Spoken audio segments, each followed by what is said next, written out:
And welcome everyone. I'm Deborah Reynolds, and I am so glad to see you all at this first event in our winter bulk power system training series on integrated electricity planning.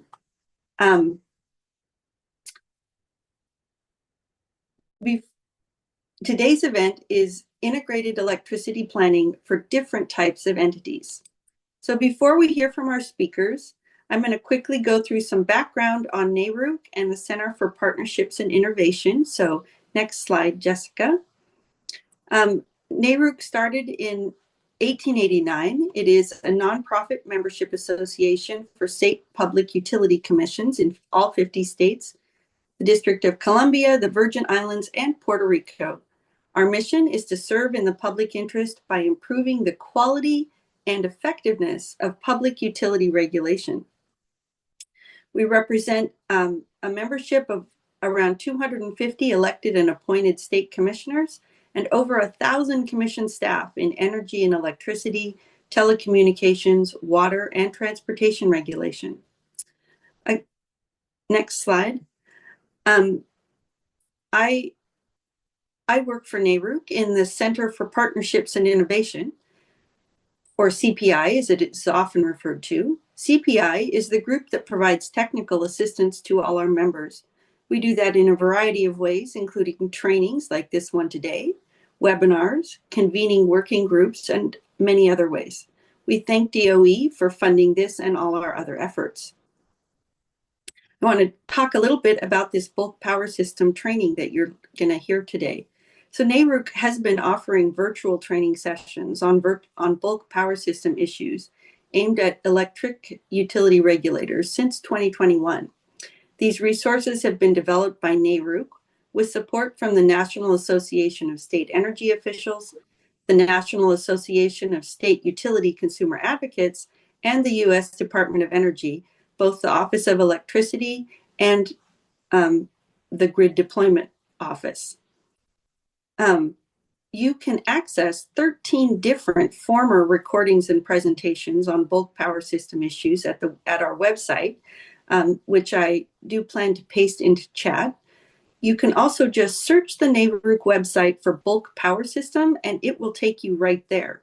The website is naruc.org, and then bulk power system learning modules. Thank you so much. You can also, at that very same website, register for the next two sessions in this series, which are going to cover system expansion modeling, and then after that, tools, data, and processes. All three of these trainings, I think, are going to be excellent.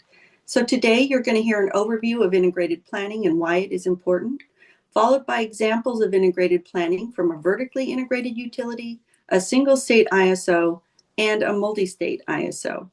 I am so pleased to be welcoming Debbie Liu, who is the Executive Director for, lost my notes, ESIG, which I can't remember what that stands for. But anyway, Debbie Liu, take it away. I am so excited to hear what you all have to offer today. Thank you so much. Great. Thanks so much, and welcome everyone to this first training. I'm just going to get my, let's see, which window do I? Sorry, I'm just having a little trouble with the sharing of the screen. Don't know why it's not showing up properly.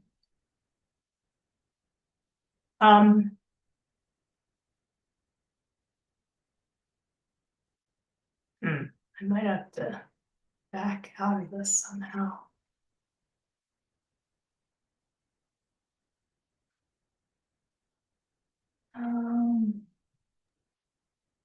Debbie, do you want me to share? I should be able to make this work. I did it in the practice session. There we go. Can you see that now? Or no? Yes. Yes, you're Great, good. thank you. Okay, so sorry about that. Welcome. ESIG is the Energy Systems Integration Group. I'm the executive director. We are really excited to be doing this series with NARUC, NASIO, and NESUCA. We've done this for several years. We're always excited to have this interaction with you all. ESIG, for those of you who are not familiar with the Energy Systems Integration Group, we're a member-driven educational organization, and we convene industry to address technical challenges for solving grid transformation. So we're working to try to raise the floor of practice in industry, to try to amplify best practices, and then to try to raise the ceiling of best practice by developing new methods or ways of thinking about challenges. And I urge you, if you don't know who we are, please go to the website that's listed here, the YouTube channel, all of our workshops, webinars, it's all recorded, all the reports, they're freely available. We have a spring workshop coming up in Austin the week of March 17th. That workshop has a lot of focus around large loads, but we're also going to be talking about integrated planning, resource adequacy, transmission planning, a lot of other topics that may be of interest to you. The way that we work is to create task forces that address topics that are common challenges in industry. And one of our task forces is on integrated planning. It's supported by the Department of Energy, and it's producing a guidebook right now for generation, transmission, distribution, and customer DER planners. And it's also producing a thought piece on how to think about optimization across these different domains. So if I were to go out and ask each one of you what integrated planning means to you, you'd all come back with different answers. And it's because it's a super broad area and it covers a lot of ground. There's a lot of ways to think about this. So first of all, a lot of you folks are focused in on this electricity system piece. So in the electricity system piece, we've got that dichotomy between transmission and distribution. At the same time, we've also got that dichotomy between generation and load that need to be balanced at all time. And here load refers to, it's the customers, it's their DERs, it's their behavior on the system. And that's the electricity piece. But there's another piece outside of the electricity piece that's very interactive and related, which is around gas system planning. And, there's been a lot of interest in that sort of gas electric interaction, especially over the last few years with some of the events that have happened. And then we also have economy-wide energy systems, right? We've got transportation, buildings, industry, carbon capture, forestry. And these economy-wide energy systems include electrification of transportation, buildings, and industry. So integrated planning could encompass a lot of ground. The training is going to focus on electricity system planning. So we're really focused on this T&D and this generation and customer piece. But we are, because we're looking at DERs, including electrification of transportation, buildings, and industry in here. So what is integrated planning? Traditionally, when you think about how a utility has traditionally done planning, we've siloed generation, transmission, distribution, and customer DERs, right? So you've got generation planners. These are the folks that are developing the least cost resource plan. And then you've got transmission planners. They're figuring out where to build new transmission for load growth or to mitigate congestion for regional planning, to reach resources, perhaps for interregional needs.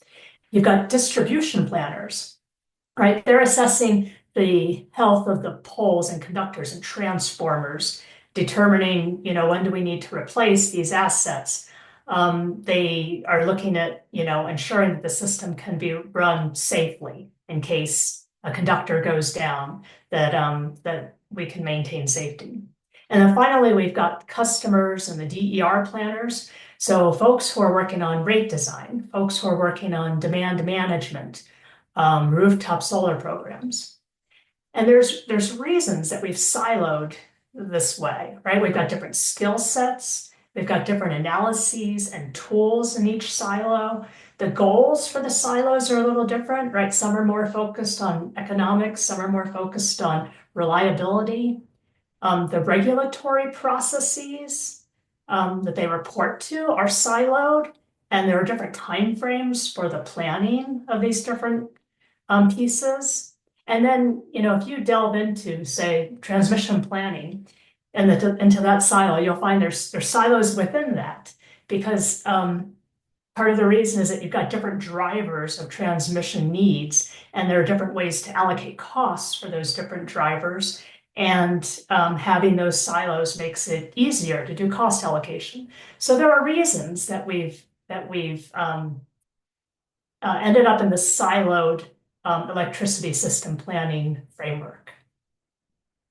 Now, integrated planning, if we could integrate across these domains, we could potentially capture synergies or constraints that may be in one domain that interacts with another, or redundancies, so that you may end up with solutions that could be cheaper and more reliable than otherwise. So just as some examples, for example, what we do here in the customer and DER side, how you do rate design, or your DER programs that could reduce the need for generation. If I've got two-way flows on my distribution system, and these are flows coming back up into the sub-transmission system, that affects what I'm doing on the transmission planning and load flow side. If I've got storage, maybe that could reduce the need for transmission or distribution upgrades. Alternatively, if in the generation planning, we are going to need storage, should we site that on the transmission system, or should we site it on the distribution system? We have generation resources today, like wind and solar, that are site-specific, and lower cost resources may require longer distance transmission, so we need greater coordination with transmission planning. And then some generation resources that are inverter-based, like wind, solar, batteries, can lead to stability issues on the transmission system. So there's an increasingly interactive nature between these different domains that we need to examine, analyze, and look for synergies across. So traditional planning processes, we traditionally have in generation, we're looking at least cost economics, right? You might do that with the capacity expansion model.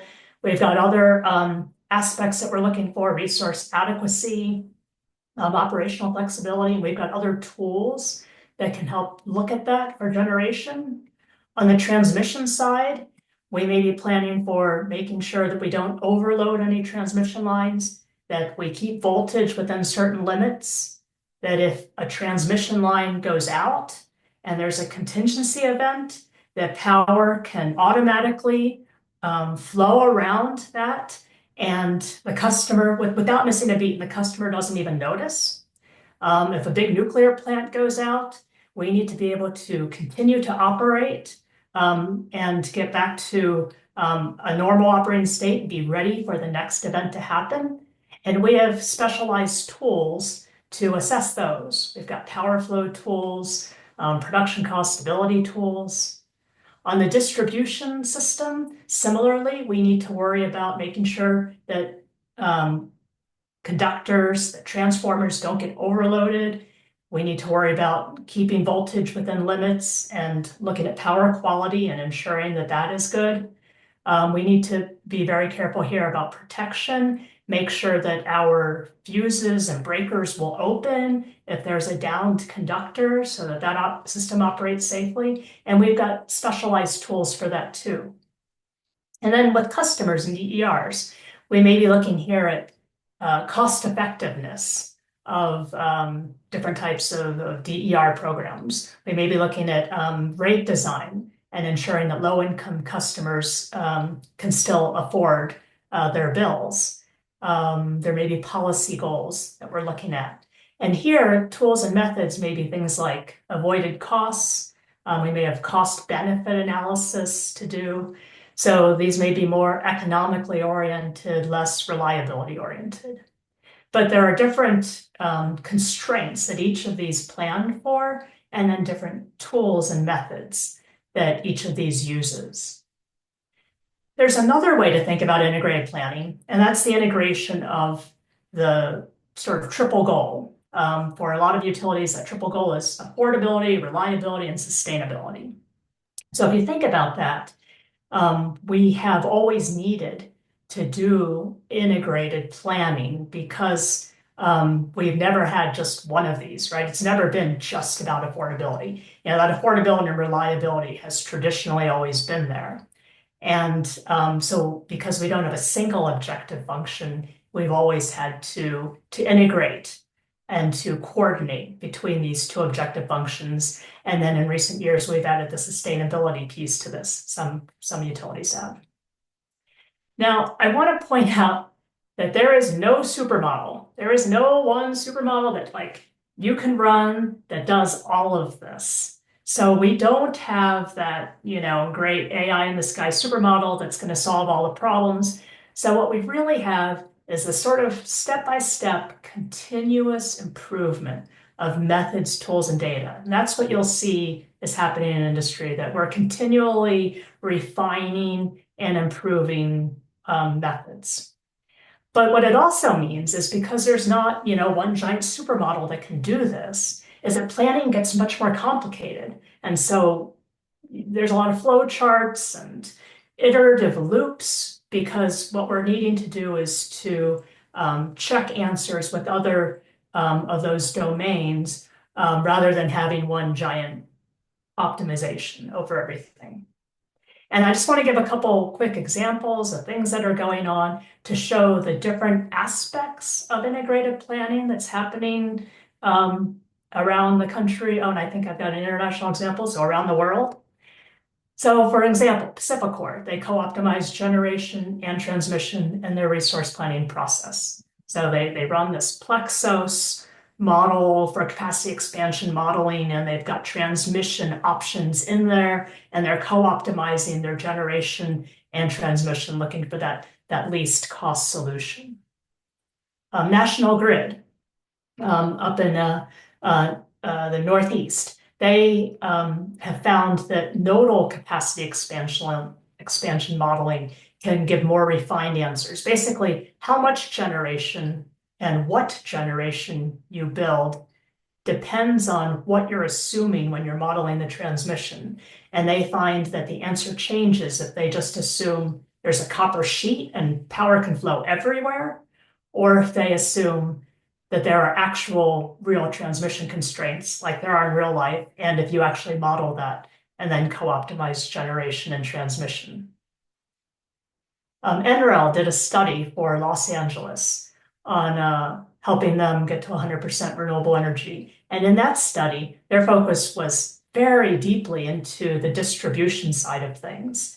So they did a very detailed bottom-up analysis of the building stock in Los Angeles, of building envelopes of the loads, including electrification, including customer adoption for solar and storage, looking at hosting capacity on the feeders for distribution grid upgrades.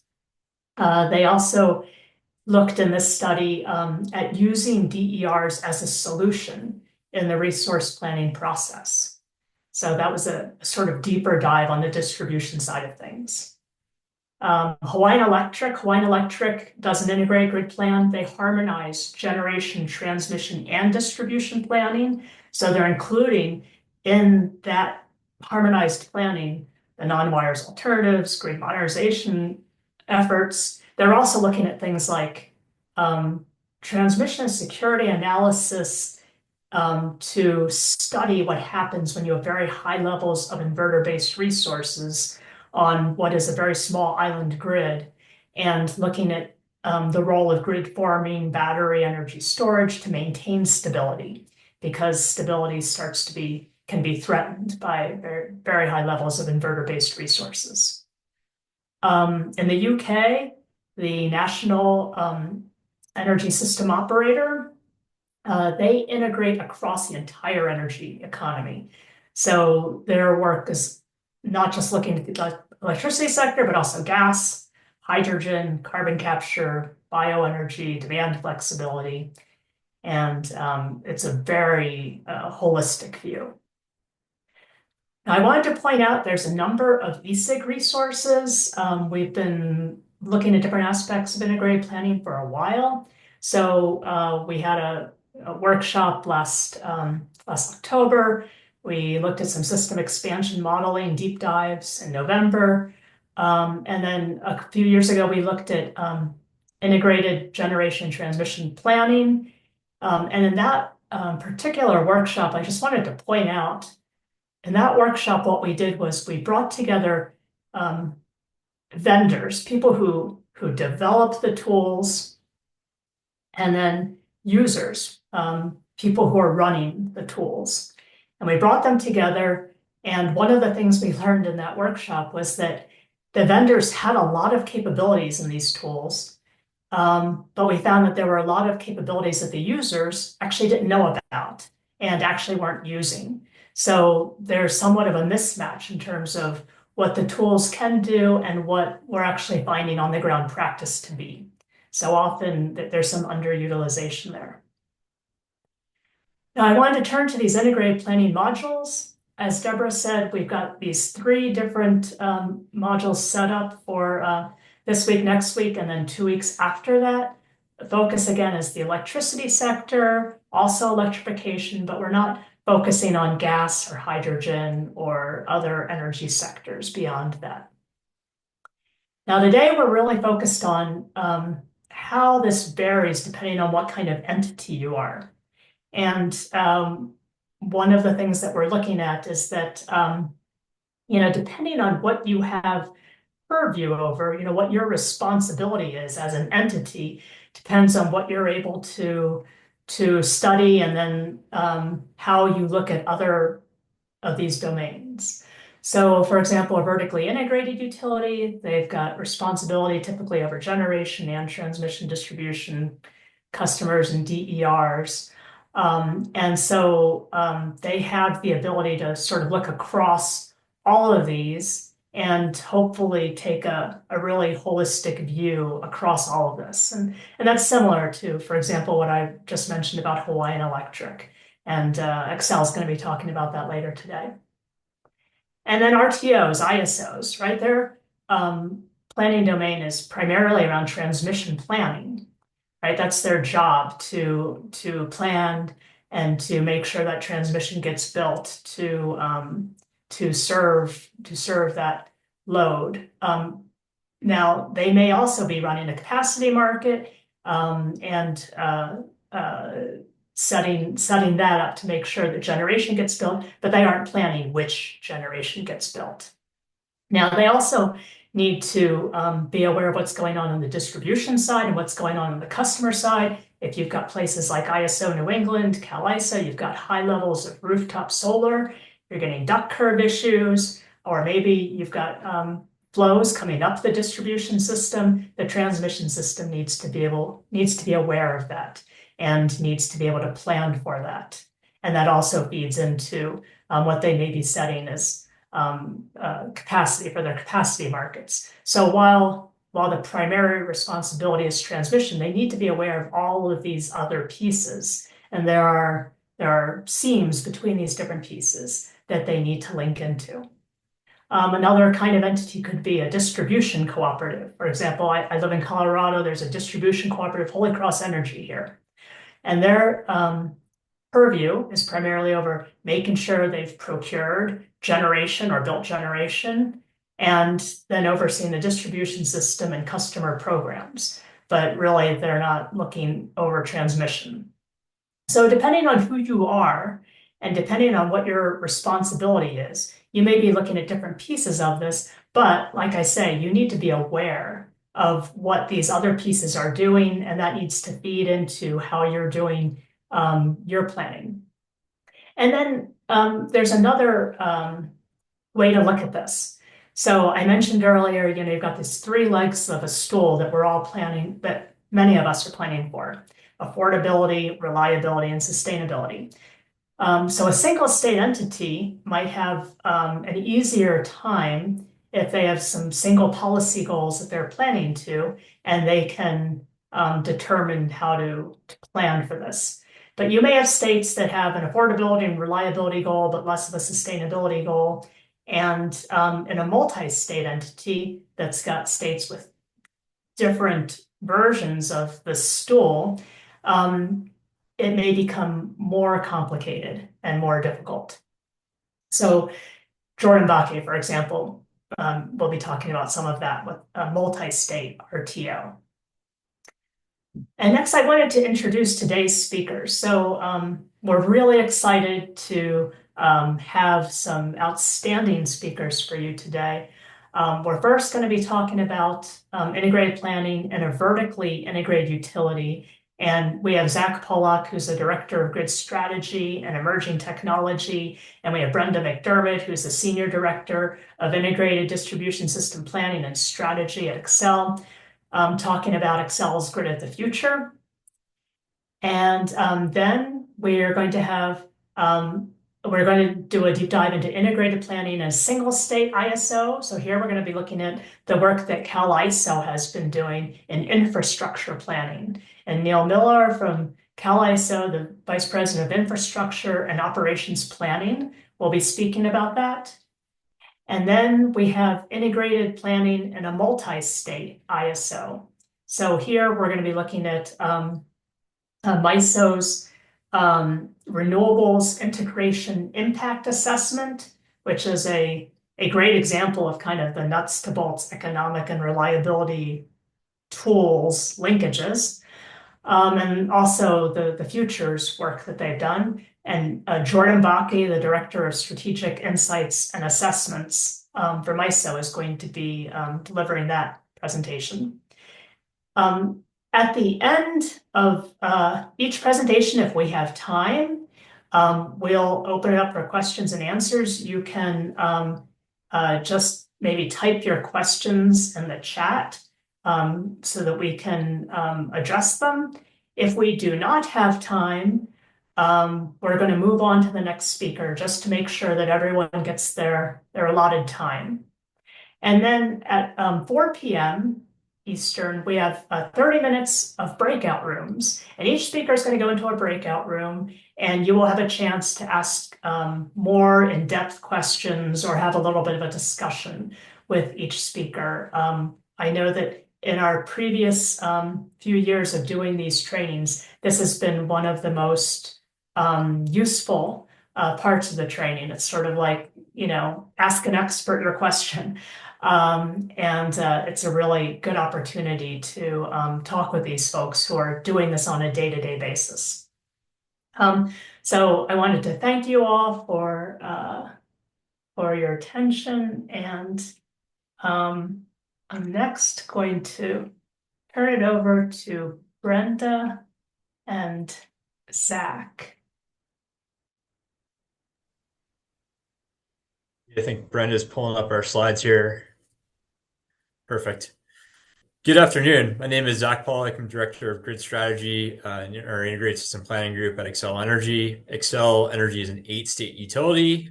We serve states both where we're vertically integrated as well as being a participant in an ISO or RTO market, namely MISO and SPP. So really excited about the opportunity to talk to everyone today about some of the things we're doing to better integrate our planning. Just a little bit of a backstory here. About 2.5 years ago, our executive leadership at Xcel recognized the need, many of the attributes that Debbie mentioned in her introductory presentation here, to bring together and integrate our planning. So this is something that we've been working on really for the last 2 years.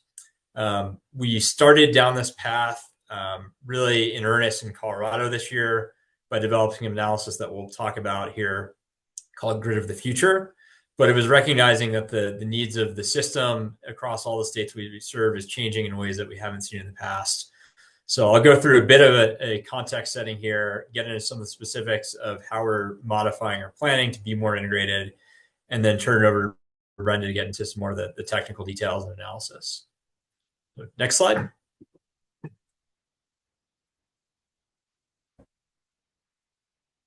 So I think it's always helpful to understand where we've been in order to understand where we're going and what's changing.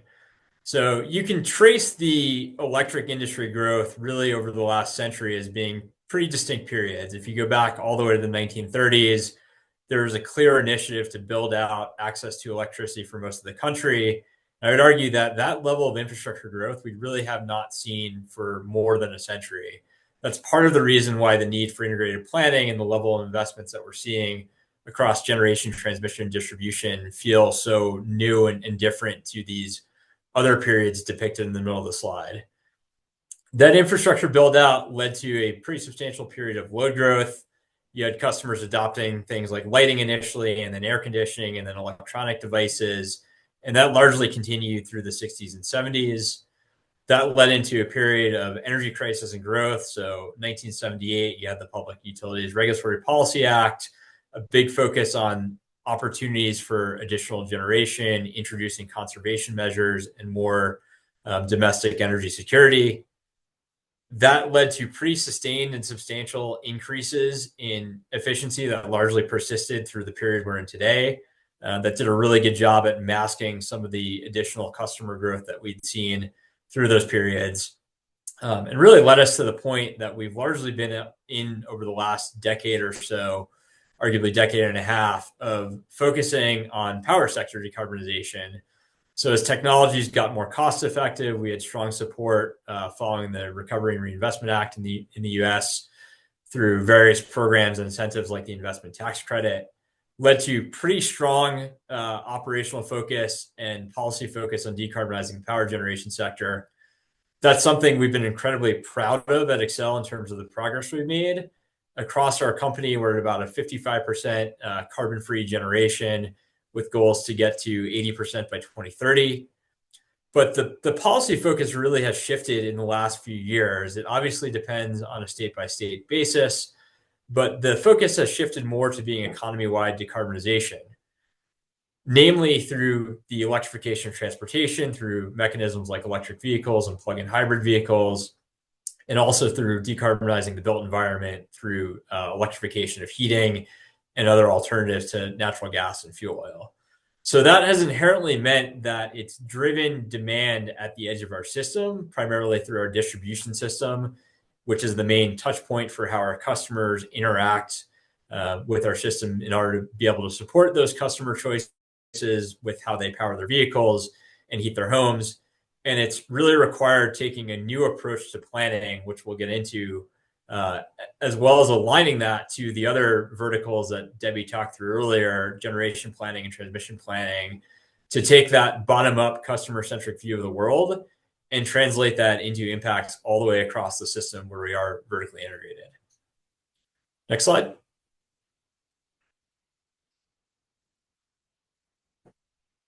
So I think I've touched upon this a little bit, but historically we've expanded the distribution system and other parts of our electric delivery system in response to very incremental and relatively homogeneous customer demands. If you look at customer demand over the last several decades, that demand has been driven primarily by heating and cooling loads. Typically shows up for us as a summer peak across our entire system. Obviously, at the individual customer level, there's some variability in that demand, which can lead to different levels of investment needed to support that. But overall, customers looked and used energy in a pretty similar way in the past. Today, we're seeing much more rapid diversification of customer load, and that's through a combination of factors. It's customers putting additions and pool pumps on their houses, so more sort of run-of-the-mill load additions. But also more critically, in order to meet some of the policy-driven goals, it's things like adopting electric vehicles, which we may or may not have direct purview into if it doesn't come through an Xcel Energy program. It's things like adopting heat pumps, and you can think about the permutations and combinations that those new sources of load can take. But overall, customers are becoming a lot more diverse in their consumption of energy, both on an energy and a demand basis. So all of those things taken together has necessitated this new, more proactive approach to planning. We want to be there for our customers when they want to connect to our system or when they want to add additional loads. And using that historical incremental approach is no longer sufficient to be able to meet those needs. So that's why you hear, multiple different organizations talk about the need to do proactive planning, both within utilities and other organizations that are supporting sort of the advancement and building the knowledge base around this, like ESIG. In addition to the diversity of load, granularity and temporal specificity has become a really critical element of analysis that we're now embedding into how we plan our distribution system. So in the past, we've historically looked at loading on our system on individual pieces of equipment on a single hour or multiple hour peak basis. And typically that was driven in the summer hours. Today, given that the load shapes of customer consumption, whether it be base load for just turning on their lights and their refrigerators to heating their house to electric vehicles, all of those devices and end uses use energy in a different pattern across the 87, 60 hours a year. So that's necessitated moving our load forecasting process to something that captures that hourly granularity. And Brenda will touch on that a little bit more when she gets to her portion. But it's also required being more locationally specific, because the way that we plan our distribution system is not on a coincident peak basis in the way that we plan generation and transmission, but it requires understanding the impact on a net load basis of all those load shapes across all hours of the year, across the forecast period, at a very specific point on the grid that corresponds to specific assets like service transformers, distribution substation transformers, and overall feeders. Next slide.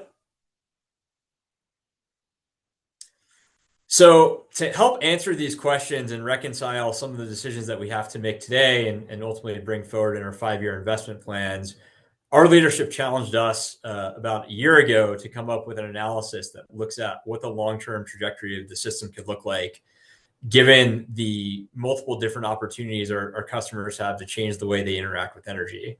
So the household here you see on the left is a typical household consumer here today in Colorado, typical residential customer. The top bar is representing their household peak consumption, which is about 5 kW.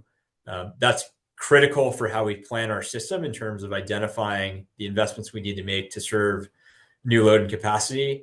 And then the bottom set of bars here is just an annual energy profile in terms of the number of megawatt hours that customer would consume across all hours in the year.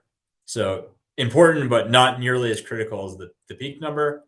Looking forward in 2050, if we see realization of a lot of the policies that we see our state and many of the local communities and municipalities that we serve trying to implement, that demand could nearly triple. So we're looking at maybe somewhere between 15 to 16 kW. We've seen some from initial data that we're getting through some of our customer rebate programs that folks that are adopting EVs and heat pumps, that level of impact is certainly within the realm of possibility. Obviously, we're looking at opportunities to flatten some of that load at the local level through things like load flexibility and demand management programs. But overall, this is what the customer of the future could look like in Colorado if those policy objectives are realized. Next slide. So all that being said, that's necessitated a new approach to forecasting and planning on the system that we're ultimately intending to flow through to the upstream processes like transmission planning and generation planning. So historically, the way that customers or utilities rather have approached planning is to use what's called a top-down methodology. So most utilities have an organization inside that's responsible for coming up with an average customer load shape or load profile. Typically, that's done at the residential level, the commercial level, and the industrial level. Those load shapes and those growth patterns have historically been applied at that class average level. And then it's sort of spread over the system for distribution planning purposes to be able to understand what new asset investments are needed and what new capacity is needed to serve those customers. The reality of it is that there's a lot of diversity in that load. So moving forward, given the convergence of the factors I went through in the other slide and the ways that customers are able to use energy in new ways that we haven't seen in the past, it's critical that we actually start making those decisions from a capacity planning perspective at the individual customer level. So we very much flip the process on its head.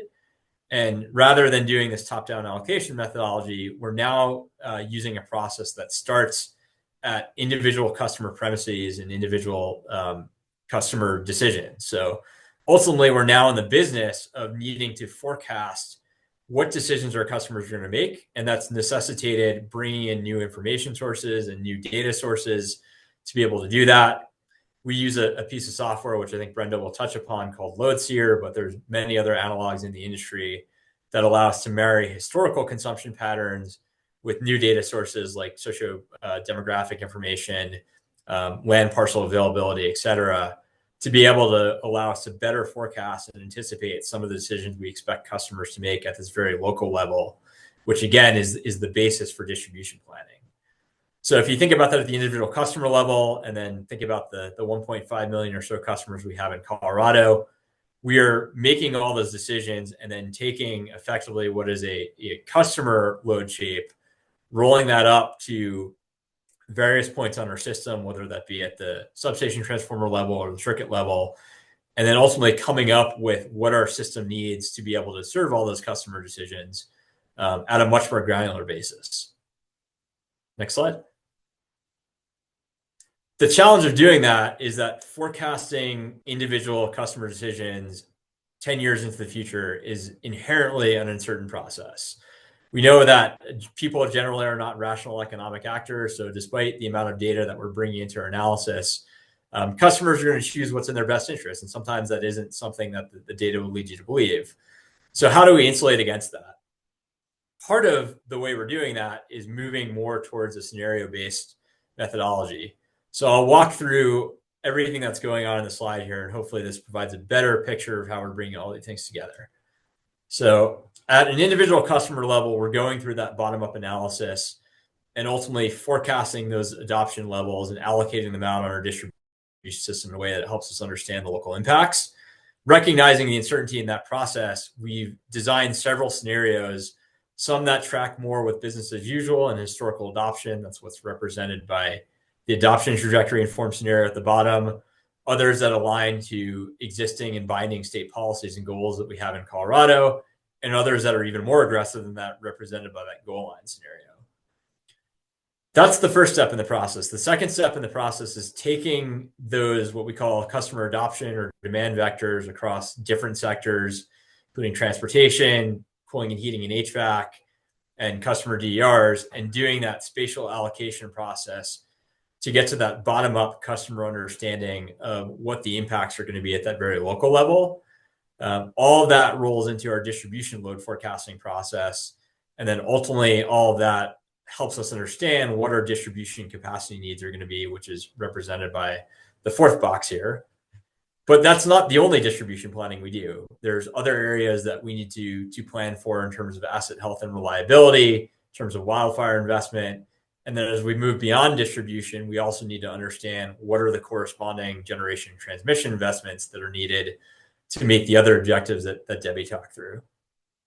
So taking all that together, we've started with this very granular bottom-up approach to distribution planning, and we've added on the additional categories you see represented by the last gray box here, ultimately to be able to help us answer, not just from a distribution perspective, but in 2050, what is our system in Colorado going to look like and going to require from a generation perspective, a transmission perspective, and a distribution perspective. And ultimately applied that analysis in a way that allows us to, one, understand the total investment envelope across all of those domains.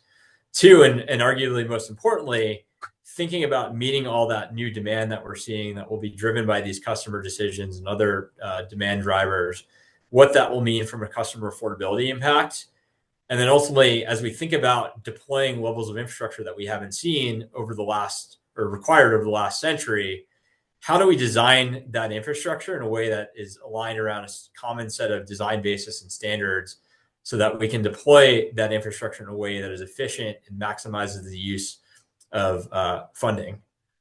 So we've done that. We have our Grid of the Future analysis, which I won't cover in more detail because it's available as a white paper. But the takeaway going through all of that is we firmly believe, and our analysis supports, that if we're able to do this in a measured right way, where we balance the needs of meeting our customer needs today with planning for the future, our customers on a current dollar basis will actually wind up in a better position in the future as they begin to substitute those end uses, namely building electrification and electrification of their transportation. So let me pause there before I turn it over to Brenda. So we'll get into the specifics. All right, Brenda, over to you.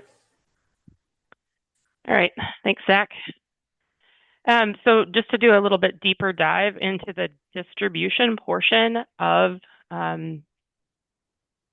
our planning, I wanted to level set here with everyone. My teams across all of Xcel Energy focus on the substation transformer, the high side of the substation transformer, the breakers, and everything downstream, all the way to the customer's house. Our integrated resource planning groups and our transmission planning groups focus on the high side of the transformer at the substation, all the way up to the power generation.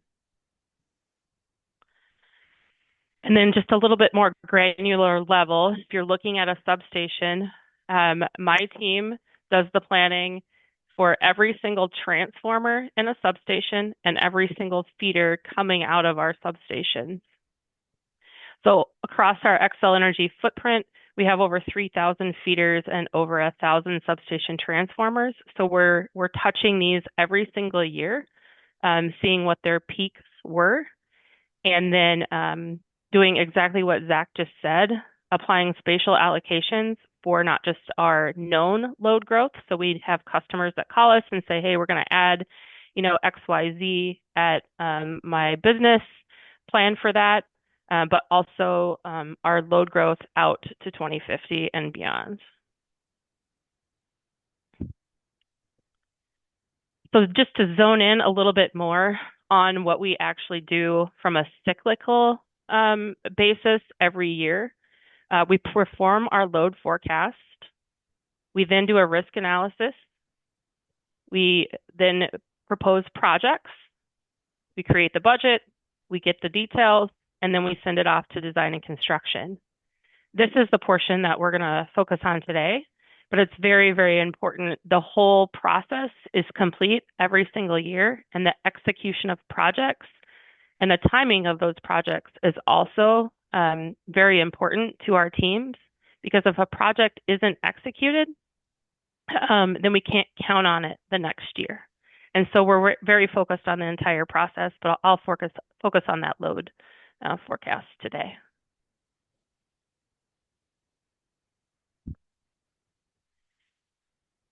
So one thing that we do in distribution is we focus on the non-coincident peak for each component on our system. And a component is either the feeder or the substation transformer. The reason it's different is because our feeders can peak at different times during the summer or winter. And then as they aggregate up to that substation transformer level, it then produces that bulk system peak. So quite often, our distribution feeders are peaking at different hours, different days even, than the bulk system peak. And it's very important that we don't overload those components. Another focus of our load forecast is also to focus on those 2 to 5 years out, because those known loads are much more like customers have committed to those. And as we start to move out, we're still looking at everything to make sure our design basis is solid, but they're not as analytical, I guess, as you could say. They are. It is a forecast, like Zach said. That's why we moved to scenario forecasting, so we could look at probabilistic ways our customers are going to use the distribution system. Also, on our distribution system, location is key. The location of every single load is needed on where it's at on our system. Another thing that we've started doing as well is to coordinate with our gas planning teams, specifically in Colorado, as they create non-pipeline alternatives. When customers move their heating from gas to electric, it will create new load on the distribution system. And so we're coordinating closely with our gas planning. And so that's just another integration that Xcel Energy has done over the years, is that we used to plan for gas and plan for electric separately and kind of throw it over the fence. And now we're in lockstep with each other during our process. So each of our forecasts are doing the same things. So after we're done forecasting for the year at each individual component, and we got our non-coincident peaks for the distribution system and are starting to plan our projects, we then aggregate that, though, to the coincident peak, and that is what we give our transmission teams so they can input that into their models at the substation level.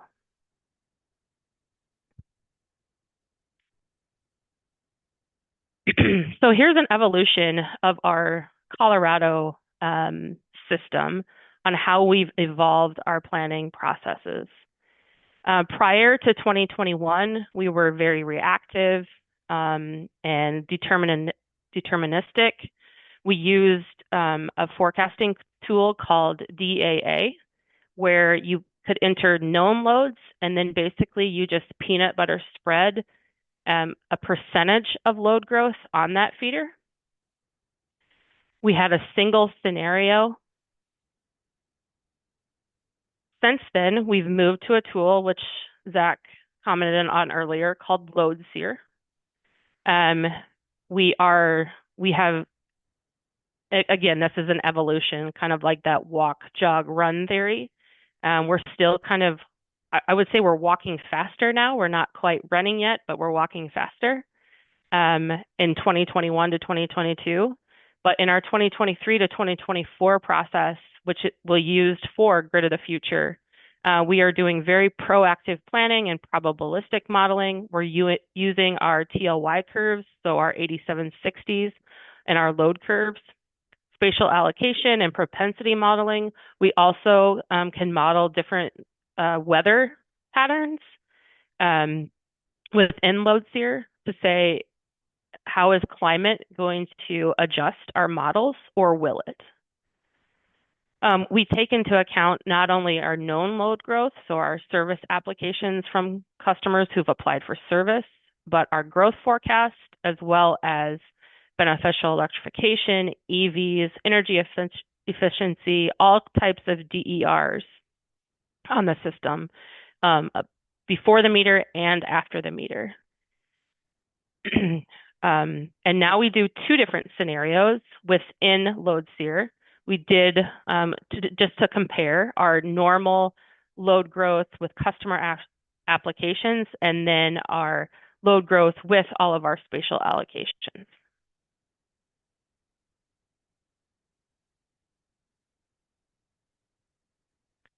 And then we move into risk analysis, where we want to identify a future system capacity risk based on our load forecast. We analyze for N-0, which means our overload conditions, and we also model for N-1 conditions, meaning if a feeder is out, or a portion of a feeder is out, or a substation transformer bank is out, can we switch all of that load somewhere else in order to maintain reliability for our customers? And last but not least, throughout our process, we move right in after risk analysis, we move right into project planning, where we identify future projects. And something else we're doing today, which I'm sure all of you are aware of, is we're not only planning traditional projects, so our wire projects, our feeders, our substation banks and transformers, but our non-traditional, so our non-wires alternatives, our VPPs out there. What can we do in order to not do a traditional project that still serves our customers safely and reliably? We've also moved from our traditional capacity planning mindset to a system planning mindset. So like Zach mentioned earlier, we're not just taking into account is the wire big enough, but we're also coordinating all of our efforts around asset health, reliability, wildfire, touching DI communities, hosting capacity. Are we having availability for our entire grid? Are we building things once to gain that efficiency for our customers?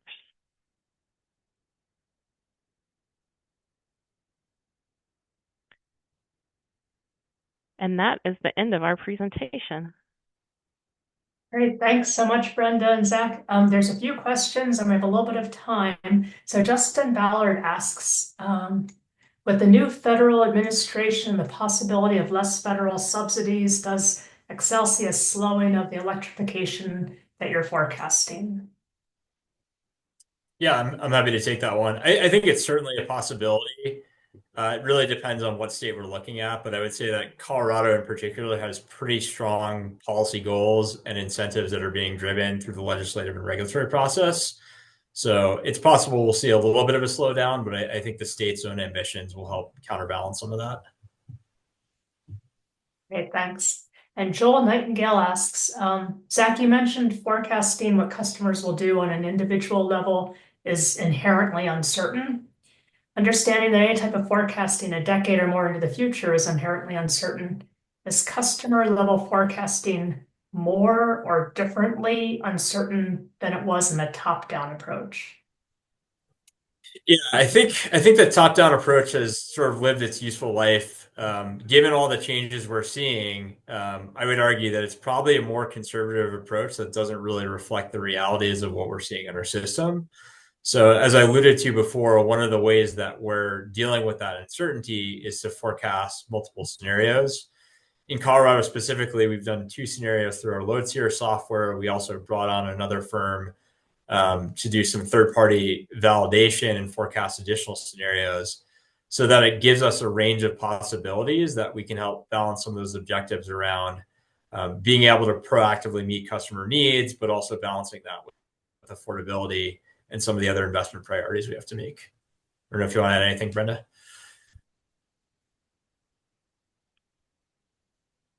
No? Yes? No. Okay. Let's see. Someone asked, could you talk more about what using 2 scenarios means in practice? Presumably for a single scenario, there's one demand forecast that you try to meet. There's 2 scenarios. How do you decide which scenario to prepare for while ensuring you don't over or under build? Yeah, Brenda, you want to take this one and then we'll jump No, in? go ahead. I think the challenge here, so this is a little bit different than generation resource planning and transmission planning, where we're not just planning to those coincident peaks. There's a whole process that Brenda's team goes through where not only do they need to pick a forecast to plan the system to, but there's months of engineering work that goes into designing the mitigations and the analysis that will allow us to meet those needs. So there's always a balance between choosing which scenario to go with, but also having enough time to actually do the risk analysis and design mitigations. From a load tier perspective right now, the 2 scenarios that we've used are the capacity check forecast, which is just our vernacular for what are the known loads we have based upon customers applying with some more sort of peanut butter spread growth rate applied to it, versus that load in addition to doing the spatial allocation of forecasted future customer loads, which does include EVs, PV, beneficial electrification, et cetera. So hopefully that helps answers the question. Right. And I think I'll just piggyback right on that. Part of your question here is also ensuring you don't over or underbuild the system. Just based on execution of projects and lead times of material, a substation transformer pre-COVID used to take about 14 months to arrive, and now we're seeing 3 to 4 years. So if we don't start proactively planning and building and scoping these projects, we will not be ready for our customers. Thanks. I realize there's a few more questions, but it's 1 o'clock. So I think Chuck Kucher and the other 2 folks who've asked questions, if you could just go into the breakout room with Zach and Brenda later, you can ask your questions. But thanks so much, Zach and Brenda. That was wonderful. Great to hear about the good work you guys are doing.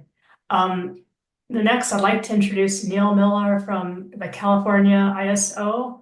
And I think I'm going to be sharing your slides. So let me just see if I can do that better this time.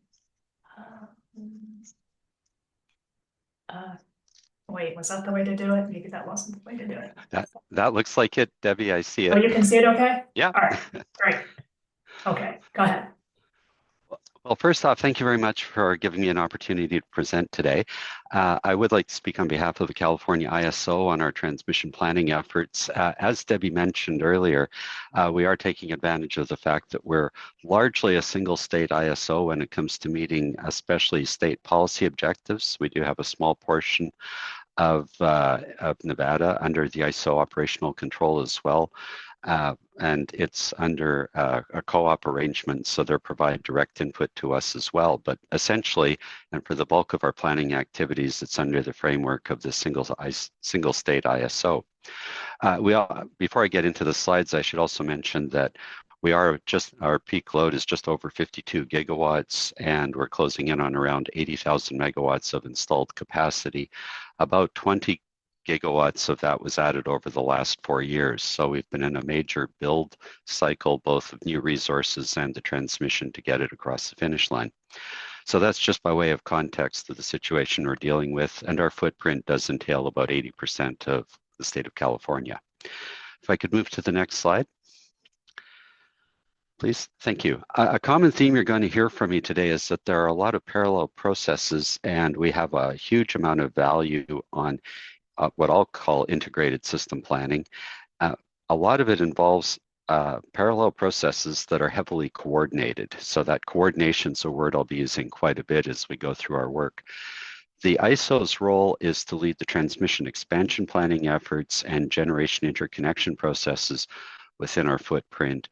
The transmission owners are responsible for their own lifecycle maintenance, interconnection of new load points and delivery, as well as new third-party transmission connection requests. Now, both of us participate in each other's processes, so there is the coordination there, but primary responsibility is divided up as I've shown here. Next slide, please.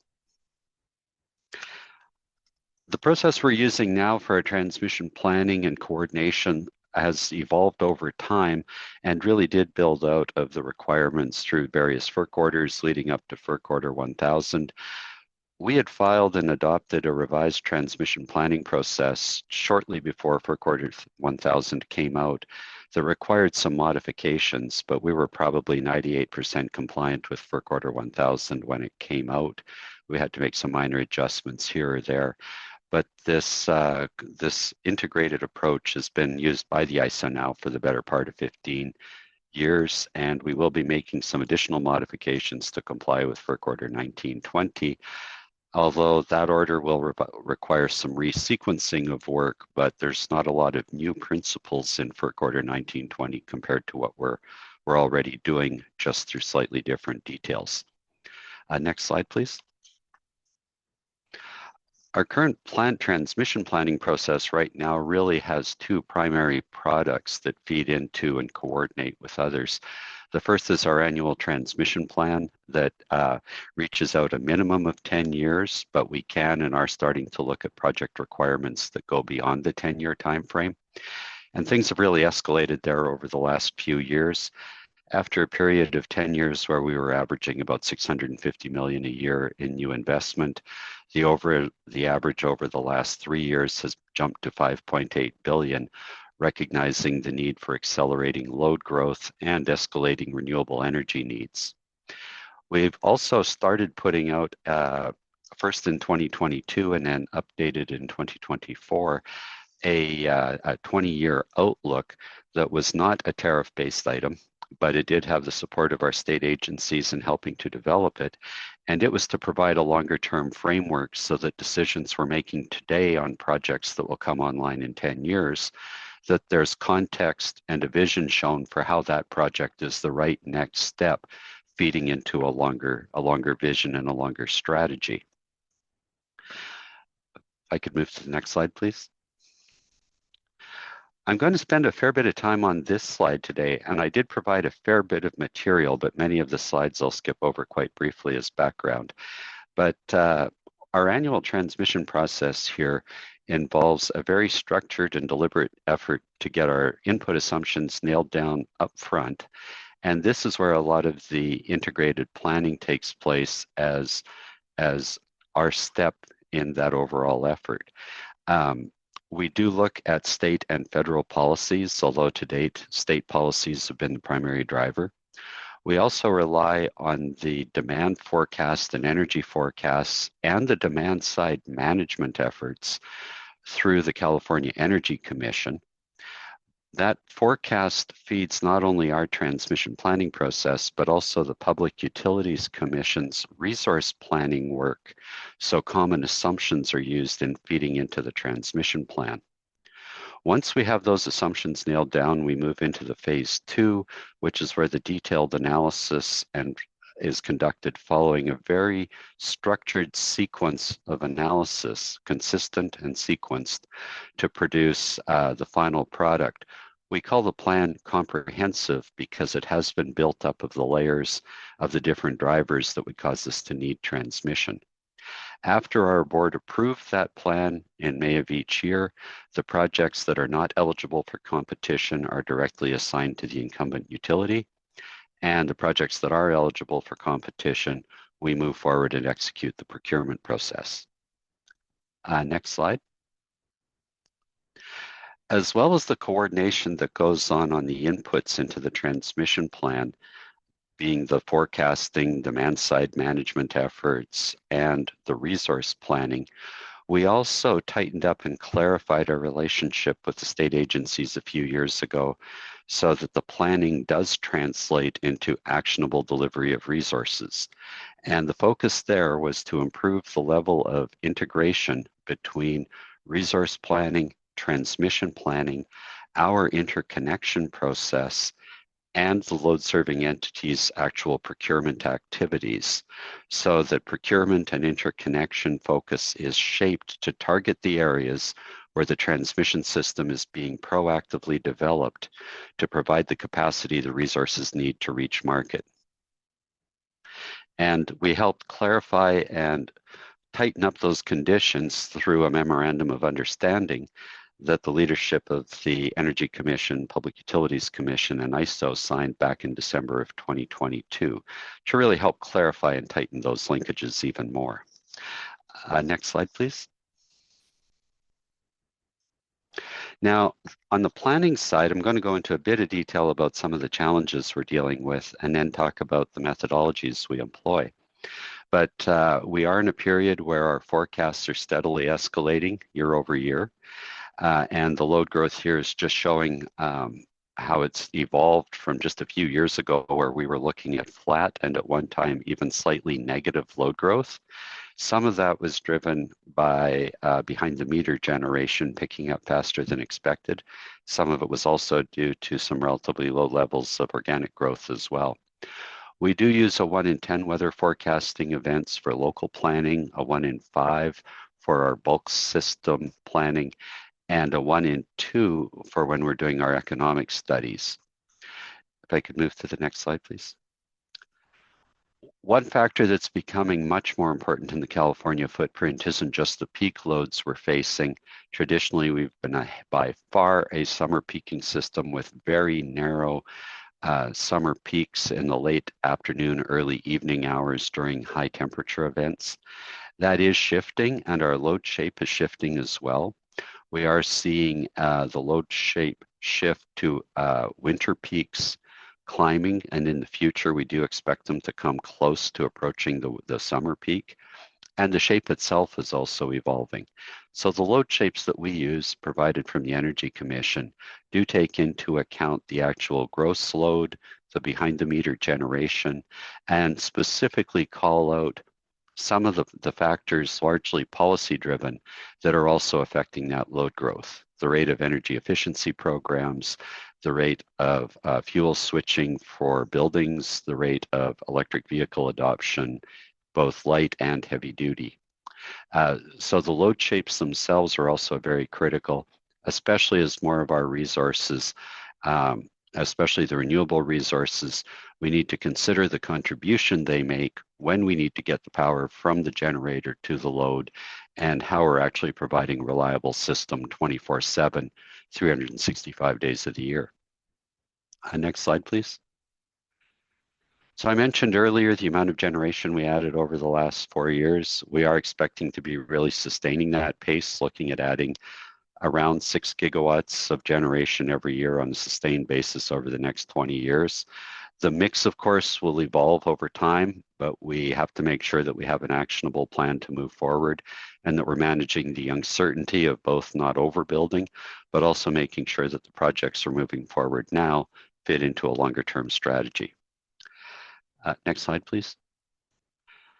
Another big emphasis on the planning is where the resource development is occurring and what we can accommodate. And this zonal approach that we're taking in studying future resource requirements and where we expect to see those resources develop, that information is then also being fed into our interconnection process, where we're having to be more tactical about which projects in our interconnection queue actually get studied and given the option to move forward, given the extremely high levels of competition we've seen among resource developers.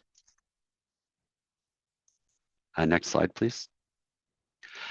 I mentioned our deliberately structured process. Each year as we go through the transmission planning requirements, we first assess the basic requirements it would take with all of our models to meet our basic reliability needs. We then layer on additional policy needs that can cause us to both add new requirements as well as perhaps adapt a previously identified project, perhaps increase the capacity or alter it in some way. The third stage is to do our economic analysis to look to see if after meeting the first two, if there are any additional transmission projects, additional capital deployment that would help bring down the overall delivered cost of energy.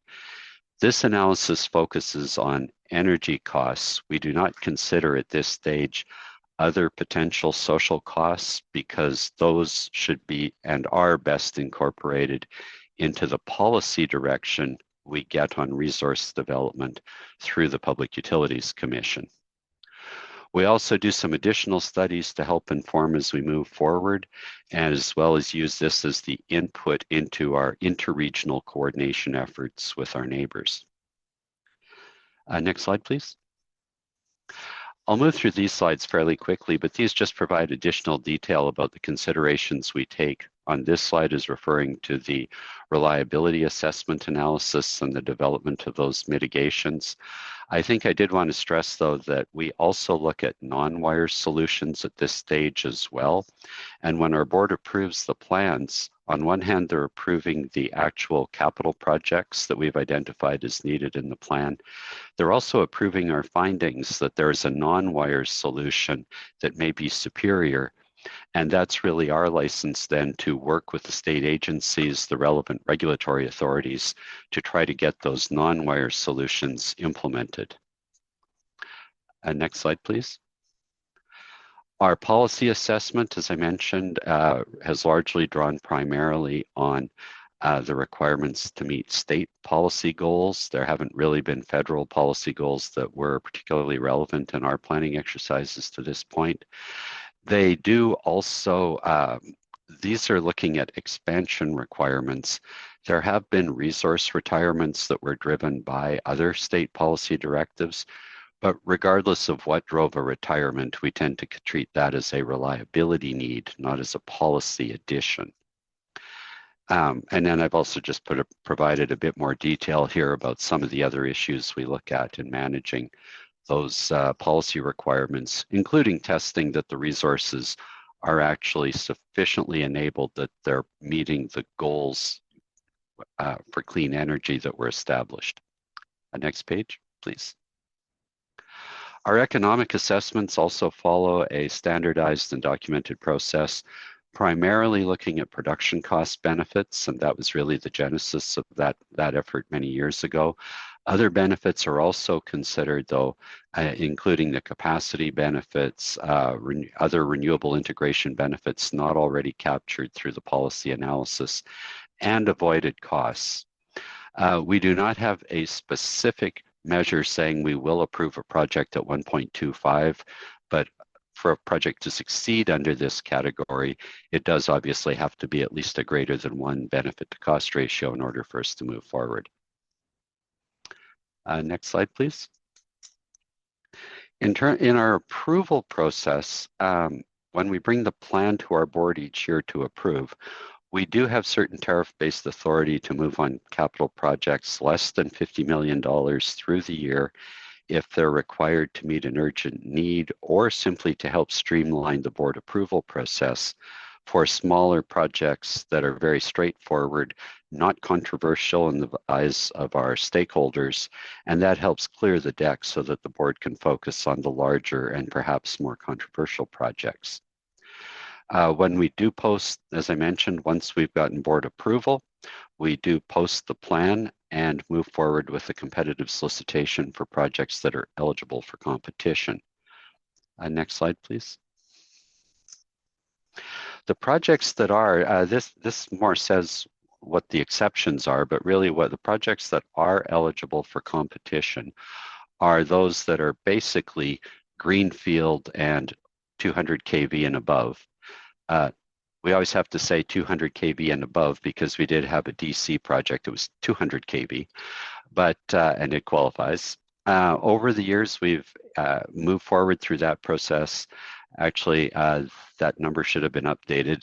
We've gone through the process 19 times. 13 projects were awarded to non-incumbent transmission developers, 3 to consortiums, and 3 to incumbents. Several of these projects over the years did get canceled as circumstances change because there are times we have to adapt to changing circumstances. So if a couple of these had been canceled, but this is how we went through the original evaluation process. Next slide, please.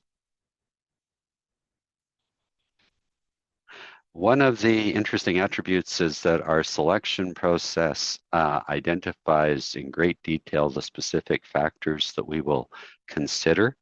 It's an objective assessment of these very structured and set out parameters. We do not have preset weights and scoring that way. It's a qualitative objective assessment as opposed to trying to assign a numerical weighting score and then doing a tabulation.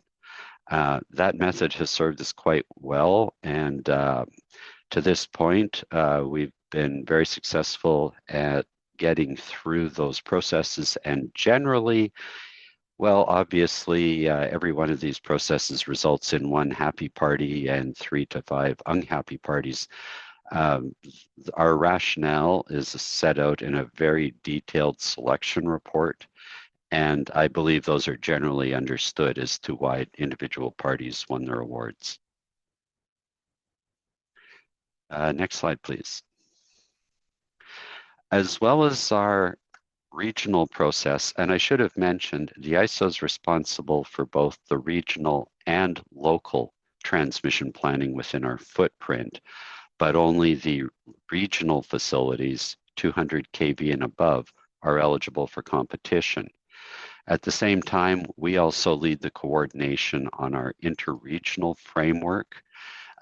This was established under FERC Order 1000, with Northern Grid and WestConnect being the 2 other planning entities in the Western footprint. Currently, the criteria for moving forward for a potential interregional solution is if the region determines that it has a regional need that is better suited to an interregional solution. This process has not actually been effective at moving forward with any interregional projects under the FERC Order 1000 tariff. Most of the projects identified in the other regions tend to be identified as local facilities, not regional. So there really is no opportunity to consider whether an interregional solution would be better under the framework of the FERC Order 1000 tariff structure. Next slide, please. However, and this process with our neighbors is a 2-year cycle. So we move forward to a certain point in 1 year's transmission plan, and then the second, for projects that do move forward for detailed analysis, we would use the second annual transmission planning process within that 2-year framework. This aligns with our neighbors who generally have a 2-year cycle for each of their interregional study efforts. Next slide, please. When we're working on our interregional challenges, this is where the 20-year outlook also provided a significant advantage and was of great assistance in helping us move forward with those conversations. While we're not identifying specific projects, the 20-year outlook did help us identify, through the resource planning conducted by the Public Utilities Commission and the Energy Commission, the types of resources and where those resource basins are that we would need to access. And there, we do have a strong need for some blend of out-of-state wind as well as in-state resources. The out-of-state resources provide a significant diversity advantage. So while different types of projects have a different benefit on a pure dollars per megawatt hour, the diversity benefits need to be considered holistically, not just looking at dollar per megawatt hour. So this really gave us a good framework for engaging in conversations with our neighbors about potential needs and potential opportunities to partner. If I can move to the next slide, please. As a result, we have actually made some significant progress working on out-of-state projects in partnership with industry neighbors. We did develop a subscriber participating transmission owner model that both SunZia and Transwest Express are moving forward with. SunZia is moving forward very actively right now with development of their project. Transwest is a few years behind. This allows these projects that were developed and sold their capacity to the resources that wanted to access the California market. This model was really about achieving the operational benefits of simplifying their operation by allowing those parties to become part of the ISO footprint, centrally dispatched, congestion managed through the rest of our market and EMS system. So it provides the operational efficiencies as opposed to having to schedule all transactions neighboring BA to neighboring balancing authority area. So a real operational enhancement in helping move forward and provide some necessary services to those parties. Our Board of Governors has also approved the ISO participation in the SWIP North transmission line from Robinson Summit up to Midpoint, Idaho. There's capacity sharing agreement arrangements there. Idaho Power is very interested and is in part working on a share of the capacity. And then the transmission lines themselves, there are capacity swap arrangements that would provide the ISO with a continuous path of entitlement, reaching all the way from Harry Allen, where we have a line extending to, all the way up to Midpoint. We're also participating in the Western Transmission Expansion Coalition that the Western Power Pool is coordinating, the West Tech effort, as a way to help search out additional opportunities for coordination and collaboration. Next slide, please. I also wanted to touch on the interconnections because that's a really hot topic in terms of how everything else is coming together here. We adopted a cluster study approach to interconnection applications, moving away from a serial process, I believe about 16 years ago now, 16 or 17 years ago. And that process actually served us quite well for many years. We were getting reasonable numbers of applications that we could both had the staff to study, but more importantly, we were able to produce meaningful results given the number of projects and where they located on the grid. Things shifted a few years ago in April of 2021 when we received what we referred to at the time as a supercluster, 150 gigawatts of applications, 3 times our peak load arriving in one cycle. We were able to process those applications, but it did require an extra year upfront.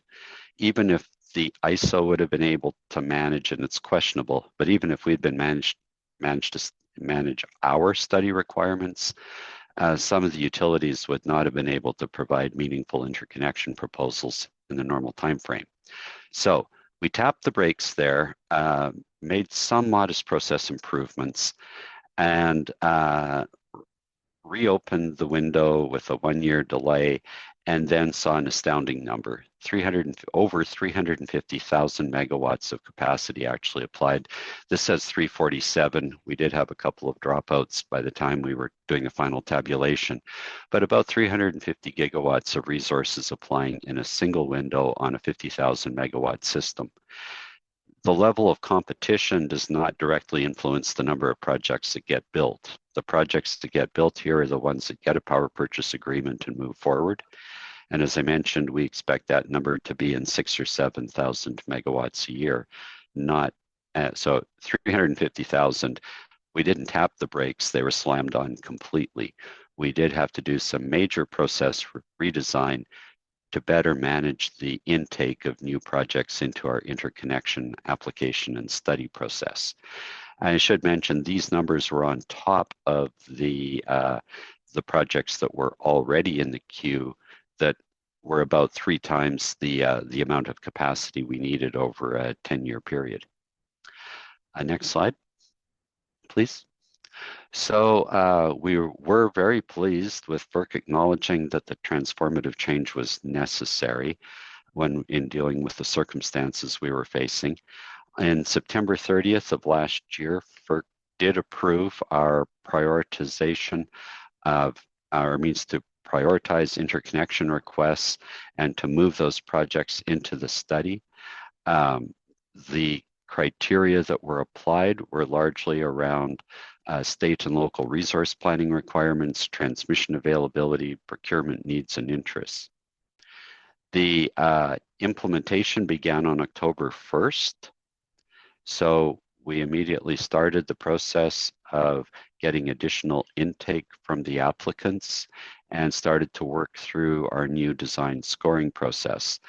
These efforts do rely on the transmission planning work, the resource planning work, helping shape how much capacity we're making available in the different areas and ensuring that the transmission system's sufficient for those volumes. And then to ensure that there's some level of coverage, we're studying in each of these areas 150% of the capacity that's actually available. So we're not limiting it to just the projects that are just meet the planned capacity. There is room for some additional study requirement so that there are more projects in the queue moving forward than, I'll say, the bare minimum that the system is being planned for. Next slide, please. So that wraps up the deck. I wanted to see if there are any questions I could help with now, but I also will be available at the session later today.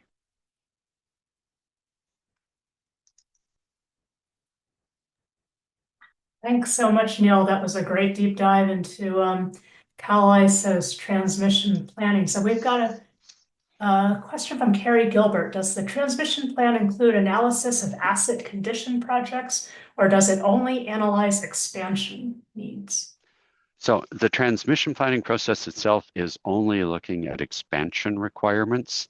The one thing we do, though, is coordinate with the utilities on what life cycle maintenance or replacement work they have underway. So it's taken care of as an input into our process. We don't consider that. And it's really about coordination there, because if a utility is planning on major capital maintenance on a line, that avoided cost could be considered in the course of a replacement project. So that's where the coordination's important, but we're not doing capital maintenance decisions inside the transmission plan. Great, thanks. And sorry, Chuck Kuchar, I've got to switch over to the next speaker, but hopefully folks who have questions for Neil will stick around to the breakout sessions. So I'd now like Thank you. Thank you so much, Neil, for that presentation. I'd now like to switch over to Jordan Bakke from MISO. And Jordan, do you want to share your screen, or do you want me to share your presentation? If you have it up on your end, it'd probably be easier for you to share. Okay. You have it up, just not as computer savvy with this setup as I ought to be.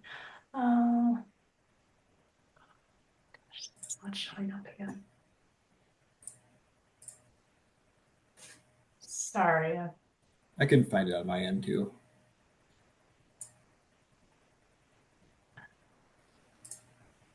wait, this might work. There, I got it. I'll bring it Oh, up. you got it? Okay.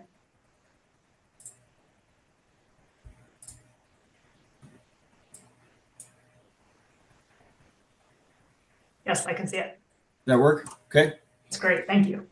Okay. Actually, yeah, I'll go with this. It's on the wrong screen, but I'll figure it out. So if I'm looking away from the camera, it's because I'm sharing the wrong screen. Good afternoon, everyone. My name is Jordan Bakke with MISO. I'm the Continent Independent System Operator. We operate and plan the bulk electric system in the middle of the country, so the middle 15 states in the continent, plus the province of Manitoba.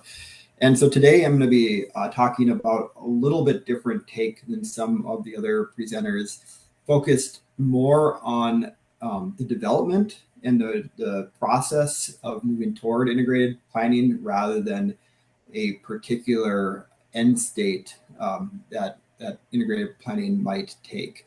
So the theme is kind of motion and improvement in the process rather than where we might end up. And the purpose of that is really because there isn't, I think, a clear end state that integrated planning sits in. Debbie talked at the beginning about the complexity and the scope and the ambiguity of what integrated planning could be. And I think that the realization of that is there isn't really a perfect version of what that could look like. There's no super model and there's no super process that we're trying to achieve. Really, the idea to me is figuring out where the connections need to be drawn between different parts of the overall power system planning process and all the relevant information and connections that go along with it. So the thesis, I guess, of the discussion I want to have is that the integrated planning is complicated, but it also shouldn't be pursued as an ideal state, a fully integrated state that we're trying to get to. Rather, we're trying to look for the most relevant connections and reorientation of processes to meet the needs of the system that we are trying to plan for, or the system we expect to occur in the future. And in order to do that, we need to research what that system looks like to inform the construction of the planning process, and then iterate that back to do additional research. And so this is a evolving process that we need to look at, rather than a state in which we know and need to plan for, or something that's already known that we need to plan for. I guess the other point I want to make too is, before I get going, is that sometimes I think people think of silos, whether it's in the organization or within a planning process, is a bad thing. But silos help drive efficiency in the overall process by specializing and focusing on the development of a portion of an overall process. So I think we're not trying to eliminate silos. What we're trying to do is figure out what the right silo should be for the right set of conditions that we have on the system, and continually look at the construction of various processes or silos, as well as sharing information across those processes or silos to get to a better, more efficient and robust answer than we otherwise would have by pursuing a historical or status quo process from which we start from. So the purpose of research into the future power system is really to determine which functions are codependent and how they should relate to each other. And so if you have these different silos, if you have these different processes, how do we need to think about reorganizing the way we do work? Is there certain information that needs to be passed between those processes, and how should that all work together? And then as we're actually going through the formal planning process, and you heard about an example in the last presentation of what the formal process looks like in California, where are we seeing problems? There's a good example of interconnection size. We see the same thing in MISO, where we get a lot more resources trying to connect to the system, and that presents a very clear friction point in the process. and a clear indication that things are not working in the way we expect them to. And so we need to feed that back into a specific focus area for how do we need to change the planning process to improve the outcomes going forward. And so ultimately, we're looking for the balance between reliability, economics, kind of any other consideration that we put into the process in order to get to a better answer. So for the discussion that I'll have over the next 20 minutes or so, I'm going to use two different examples of work that we've done at MISO to help illustrate the connection between research and informal system planning and how one can inform each other and vice versa. So first, several years ago, 2016 or so, we started to look out and see that the wind and solar growth in the system was likely to materially increase or substantially increase. And so we had this hypothesis that the outcomes and challenges that we're likely to see from that will be quite different than we've historically been used to. And so we decided to construct a study to better understand what those challenges would be and then how it would inform the processes that we at MISO operate in order to plan and operate the power system. And so the idea is to look over a range of renewable penetration levels and look at where we would see challenges and how those challenges would manifest itself, and then make recommendations about how to reorient the process or how to integrate portions of the process going forward. So in that, we looked at three different focus areas: resource adequacy, having sufficient capacity to meet load or energy needs, energy adequacy, ability to provide energy in all the time periods we needed, and then operating reliability, so ability to withstand unanticipated losses on the system. And so the idea was to look at these three different traditional silos, but to look at the relation of them to each other as the system evolves over time. So in order to do that, we needed to construct a new process. We needed to stitch together these different traditional areas of analysis that we look at for power system planning in a way that we can extract insight out of it as we do the modeling work. So we started on the resource adequacy side, looking at what future systems could look like, and analyzing the resource adequacy implications of those systems. And then we fed kind of all those different scenarios into an integrated process where we looked at the economics and various reliability components of power system analysis, and then iterated across various what we call milestones or renewable penetration levels to see how it changed as you increase that change over time. So first we looked at the pink box, so more power system operational modeling or production cost modeling, and then looked at the conditions that we were likely to see. So what is the dispatch, solar and thermal capacity, then how does that to the way we normally construct our dispatch assumptions within the power flow models, where we would normally look at a very narrow system condition to do our reliability analysis on, and then kind of and then looking at that and then feeding that into the dynamics models. What are the steady state reliability problems we're seeing, and how does that relate to dynamic solutions or conditions, risks?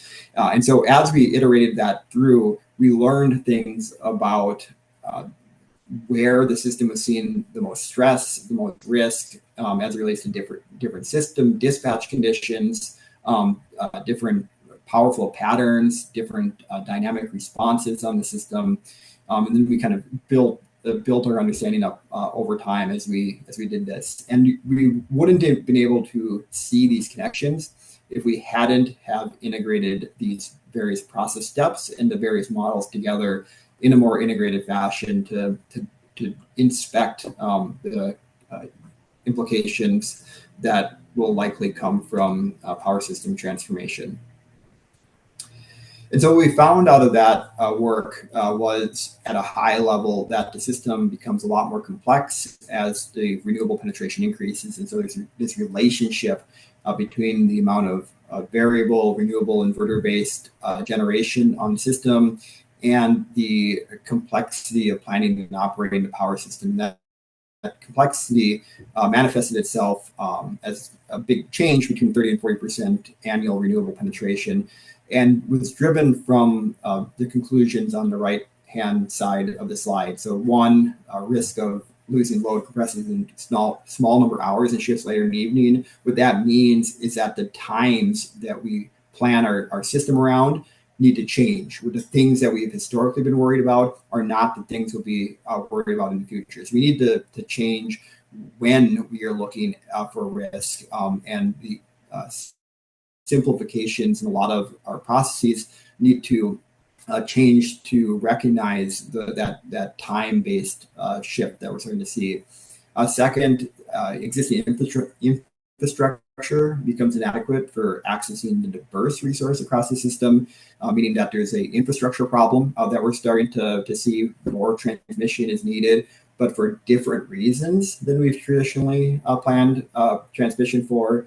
So long distance energy transfers, the direction and magnitude of those transfers, the loading on different facilities, the things that we're looking for, the things that we're trying to achieve from infrastructure are changing, as well as the overall need for infrastructure to serve renewable growth on the system. We also saw a big, I think, surprise in some way of the stability complications materially increasing as inverter-based complexity increased on the system, and the ability to deliver power out of areas that were weak, as it's phrased, or low short circuit areas on the system. And so we need to think about transmission and generation reinforcements for dynamic support capabilities as part of the planning process, where that was traditionally something that was thought of as an afterthought to the process. Becomes much more paramount that we incorporate that more directly. And then conclusion around the need to really think of these things together, leading to a need to look more proactively and more completely at integrated planning practices. So we took those conclusions and we said, the system's going to look quite different as we see the amount of resources that are coming to the MISO region over time. We looked at how wind, solar, thermal retirements, other changes to the system. So we have this hypothesis that the system's going to change a lot. We also have this hypothesis that the complications, or not really hypothesis, is proved out in some of the analysis we've done, that the complexity and the ways that we need to plan for the system have changed quite a bit. And so we've constructed this this new formal planning process that we call the long-range transmission planning work to develop a new set of solutions based on a new process for these planning challenges, or for these resource transformation challenges that we were starting to see. And so that was adapted from the traditional value-based planning process that MISO had already in place, the 7-step process, where we go through and we forecast what those future system conditions look like, really construct or accentuate what the viewpoint of the system will look like over time, and then build models around that to represent what the system needs look like, both in the traditional sense, but also recognizing the new challenges that I talked about on the previous slide, and then going through a robust and iterative process to build out solutions in order to meet those needs that were being described. So I'll step through each one of those things in a little bit more detail on the next few slides here. So the first part of that process is looking at what the future looks like. So doing resource expansion, trying to model the plans of our members and other changes that we are likely to expect, moving those into the locational aspects. So where do we think those are likely to go? But one of the new elements that we needed to add to all of this is an analysis of system adequacy, specifically energy adequacy, and I think more so as we continue to look for the future, resource adequacy, to make sure that the way we forecast these assets out also meet the energy needs of the system over time. And what we discovered is that the processes that we use at kind of the traditional resource forecasting process missed some of this information. And we needed to go back and redo some of those processes to better construct a resource fleet that was adequate in order to do the infrastructure planning around. And so that's a new portion that needed to be integrated into the process that was different than how it was traditionally done.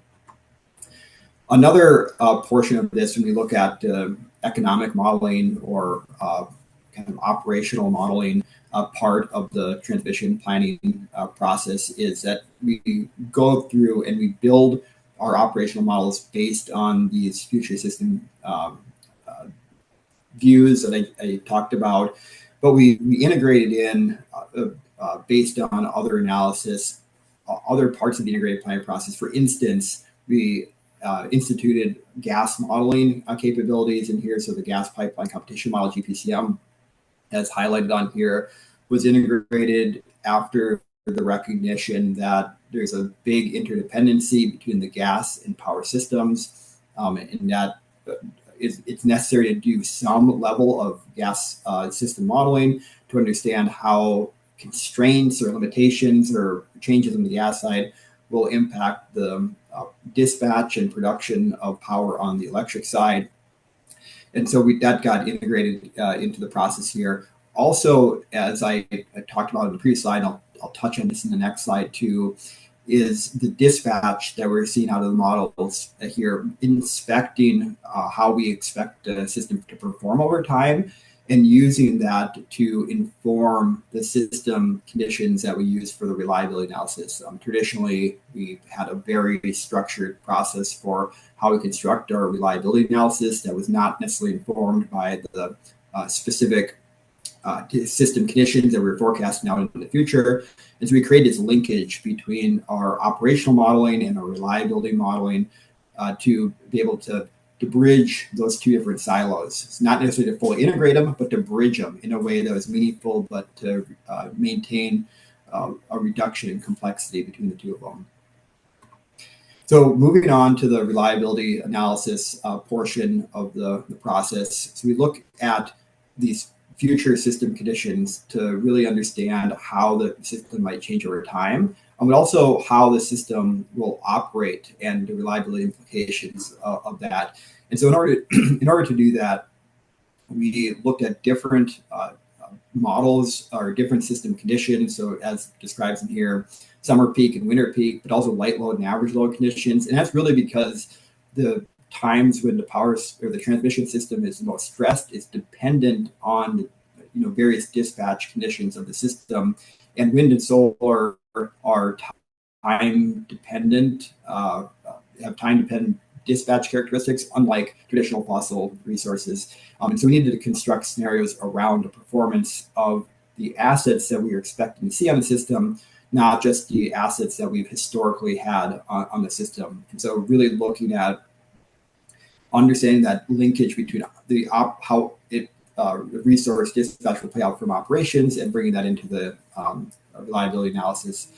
We also found, as I talked about earlier, the need to put more emphasis on stability modeling and to look more deeply at the implications, both from a transfer perspective, but also a general stability or voltage stability side of how the power system will operate, for the purpose of designing transmission solutions to make sure that we're not missing something from a system infrastructure design standpoint.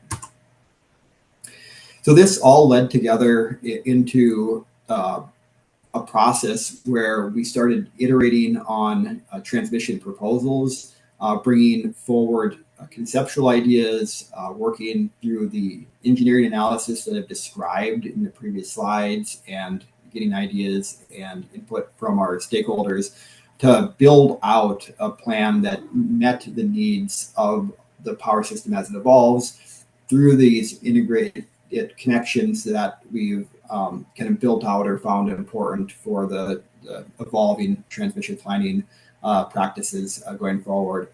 And so looking at what value, what benefit are we seeing from this infrastructure, what needs do we have, and making sure we apply both of those together through the benefit metrics that we use and technical processes that we use to design a transmission system that works for the reliability of the future system, but also for the policy and the needs that the system is evolving in over time. And so all that came together over a couple different iterations to create two large backbone transmission upgrades. First, what we called the Tranche 1, and then second, what we called Tranche 2.1 design through the northern part of the MISO system, and that embedded it here on these the two graphics on this slide. And so this is my last slide, but I just wanted to kind of wrap it up full circle to talk about the point that I was trying to articulate is that we wouldn't have gotten to the point of this transmission infrastructure without really fully examining what we were trying to accomplish, what the future would look like, what needs does that bring to our system, and making sure that the infrastructure upgrades that we plan for are based on the needs that we're likely to experience in these future system conditions. And so building that process in to ask the questions about what is the planning process trying to achieve, what are the fundamental characteristics of the power system as it evolves over time, and how do you need to reconstruct the process to deliver against those other two objectives, and continually looking at this. So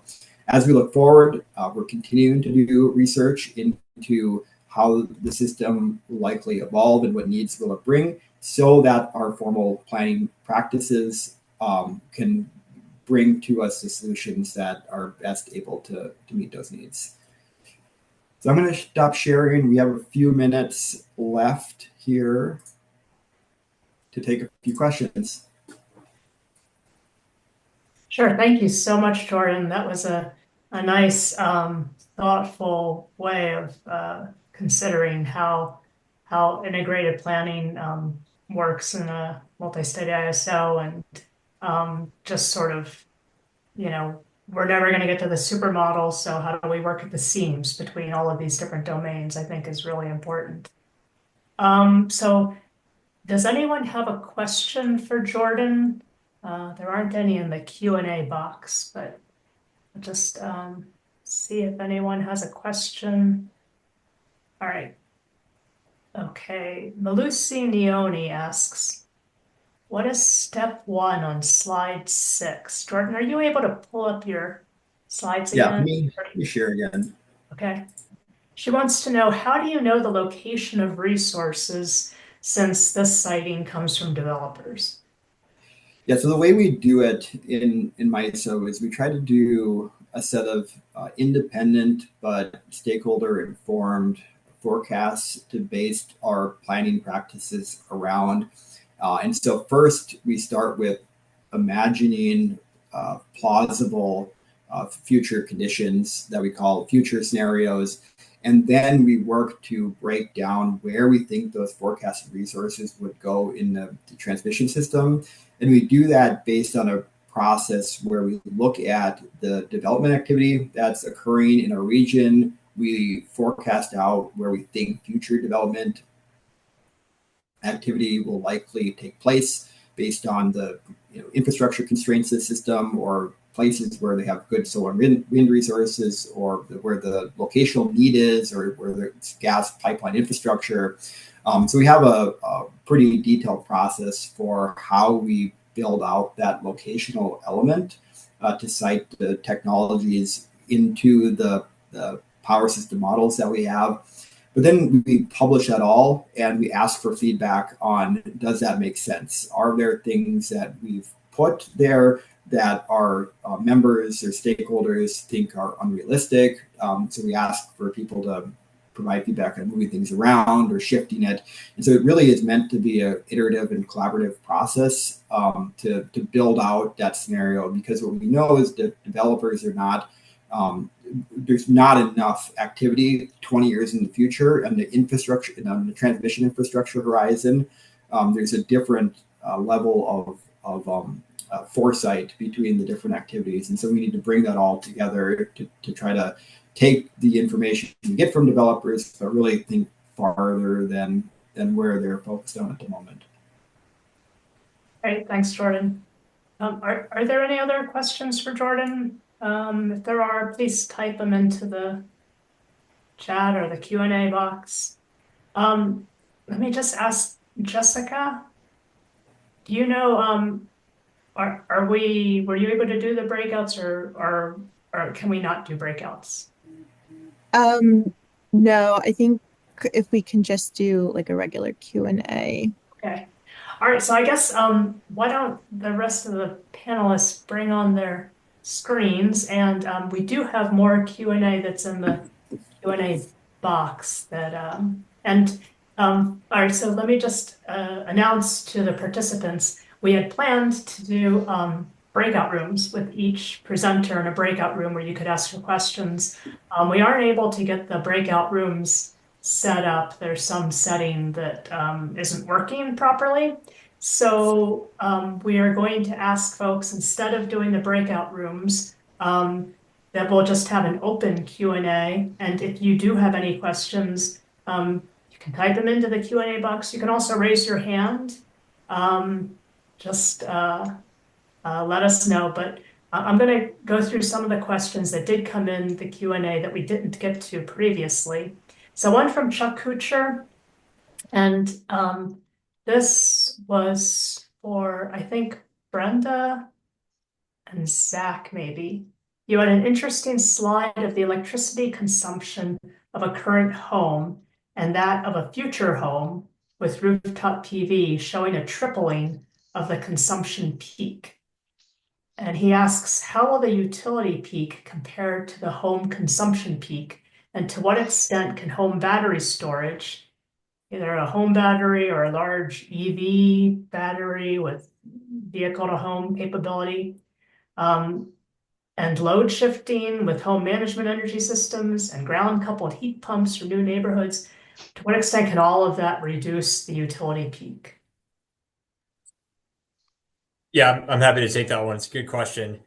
So I think first off, to start off, if you think about peak management historically, whether that be demand response or things like time of use rates, those mechanisms have been designed to reduce peak from a coincident basis on the generation transmission system. So there is absolutely an opportunity to evolve the mechanisms to target more of the local peak, whether that be the individual customer peak sort of at or behind their meter, or a little bit further upstream on the distribution system on the circuit or at the substation transformer. The challenge is that a lot of the DER programs and policies that we have in Colorado today still either recognize value through the form of compensation around a bulk system peak, or there's no locational value or no temporal value assigned to it. So a good example of that are community solar gardens. They get paid the same amount of compensation through bill credits, regardless of when and where they inject in our system. Whereas a program that recognizes constraints on the distribution system and compensates for the ability to help mitigate some of those constraints could do a lot to provide distribution system benefits. So long-winded way of saying that there's absolutely a need to move some of that demand management and flexibility down to a more local level to help manage some of the infrastructure and the needs of the distribution system. And maybe I'll piggyback on his answer there for the second part regarding batteries. So it's a good opportunity, and I think Xcel right now as a whole, we're just starting to explore that on how batteries can offset peak at the distribution level. But one thing that we are also studying is when those batteries go back to charge, is that going to avoid one peak but create another? And how do we make sure that we do that successfully without avoiding one but creating another, which didn't provide value? So working through all of that. Excellent. Thanks, Brenda.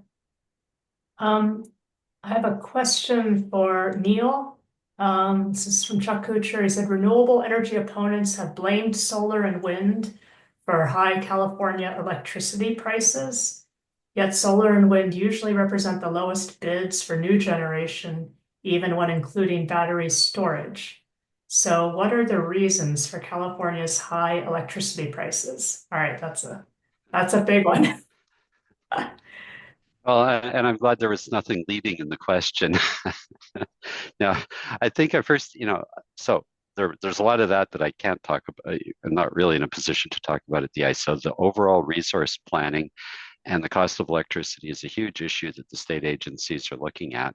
Our role in this is ensuring that we can provide the transmission system for the resources that are being targeted through the state procurement activities and planning activities.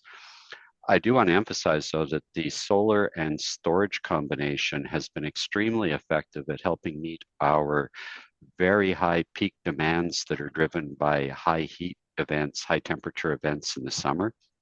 California has an extremely low load factor overall if you look at the annual basis, because our peak loads are driven so high in the summer during high temperature events. And solar alone did a great job at helping address the mid-afternoon needs, but it still left the peak later in the day. And that's where the storage that we've been adding to the system has been extremely effective, helping bridge that last 2 hour gap where the solar output's dropping off, but the air conditioning loads are staying very high. Now, because we have this blend of resources, we have to look at how the resources all play together to provide reliable service. So just looking at the dollar per megawatt component from any one resource can be a bit misleading. You have to look at how those resources play together for the overall cost of electricity.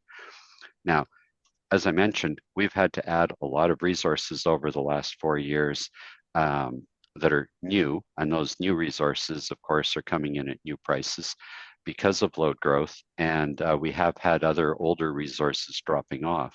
So that does put upward pressure on prices overall. But beyond that, I'd have to steer you to the work the Public Utility Commission does in its centralized resource planning, looking at the cost and benefit trade-offs there. Right, thanks, Neil. And there are probably things like wildfire mitigation and all of that that really add to this too. In terms of total impact right now, California is definitely under pressure, and there's no doubt wildfire hardening, which has been a transmission issue, but also more of a distribution issue with a large number of distribution circuit miles out there. Yes, that hardening of facilities for wildfire mitigation is also a significant cost driver. Thanks, Neil. I have a question for Jordan. Someone asks, you mentioned that integration could happen for planning matters that are codependent on each other. Can you provide more details on matters that are not codependent? It might be easier to talk about ones that used to not be codependent as an example, as I'm thinking through ones that might not be codependent in the future. So for instance, I think one of the straightforward ones are that system risk and kind of the maximum loading on the transmission system were all generally coincident around peak loading conditions historically, where everyone could assume kind of across all the different functions that as long as everyone collectively plans for the system peak, that everyone individually will be fine. And what we've seen is that core assumption is really degraded with the increase in electrification and variable renewables, where there's now this interdependence of the types of resources in the system and the operational practices and other changes to try to bring functions around the timing of shifting risk, and that timing is not always obvious when that will occur. And so that's a shift from kind of a traditionally more independent linkage to a much more codependent linkage as we see now. Great, thanks, Jordan. I have a question for Brenda and Zach. Someone asks, what type of information do you prioritize for integrated coordination between generation, transmission, and distribution? There's a lot of info involved in planning, and I assume you cannot integrate everything. So what are the important pieces to get right?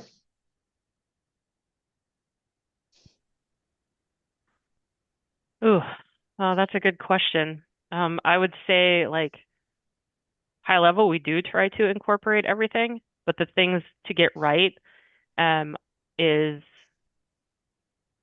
the year that it's probably going to happen is the most important.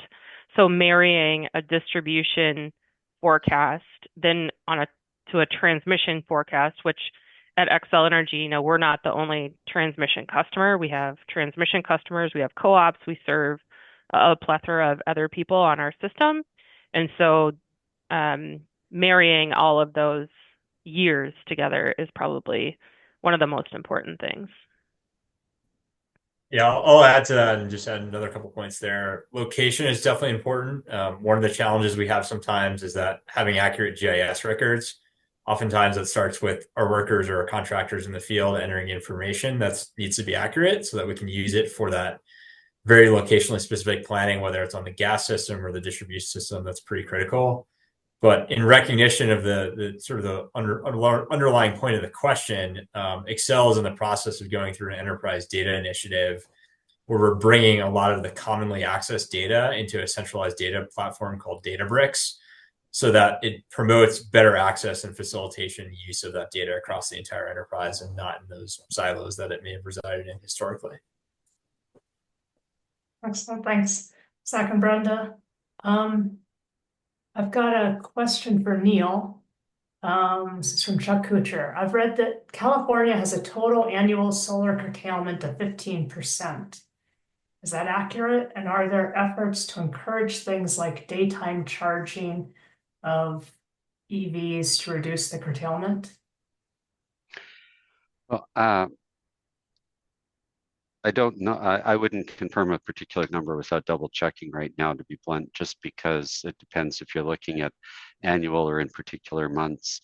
I think the issue here that we have to just keep reminding people is that, as I mentioned earlier, our peak loads are in the late summer under high heat wave events. We have to have the capacity available there.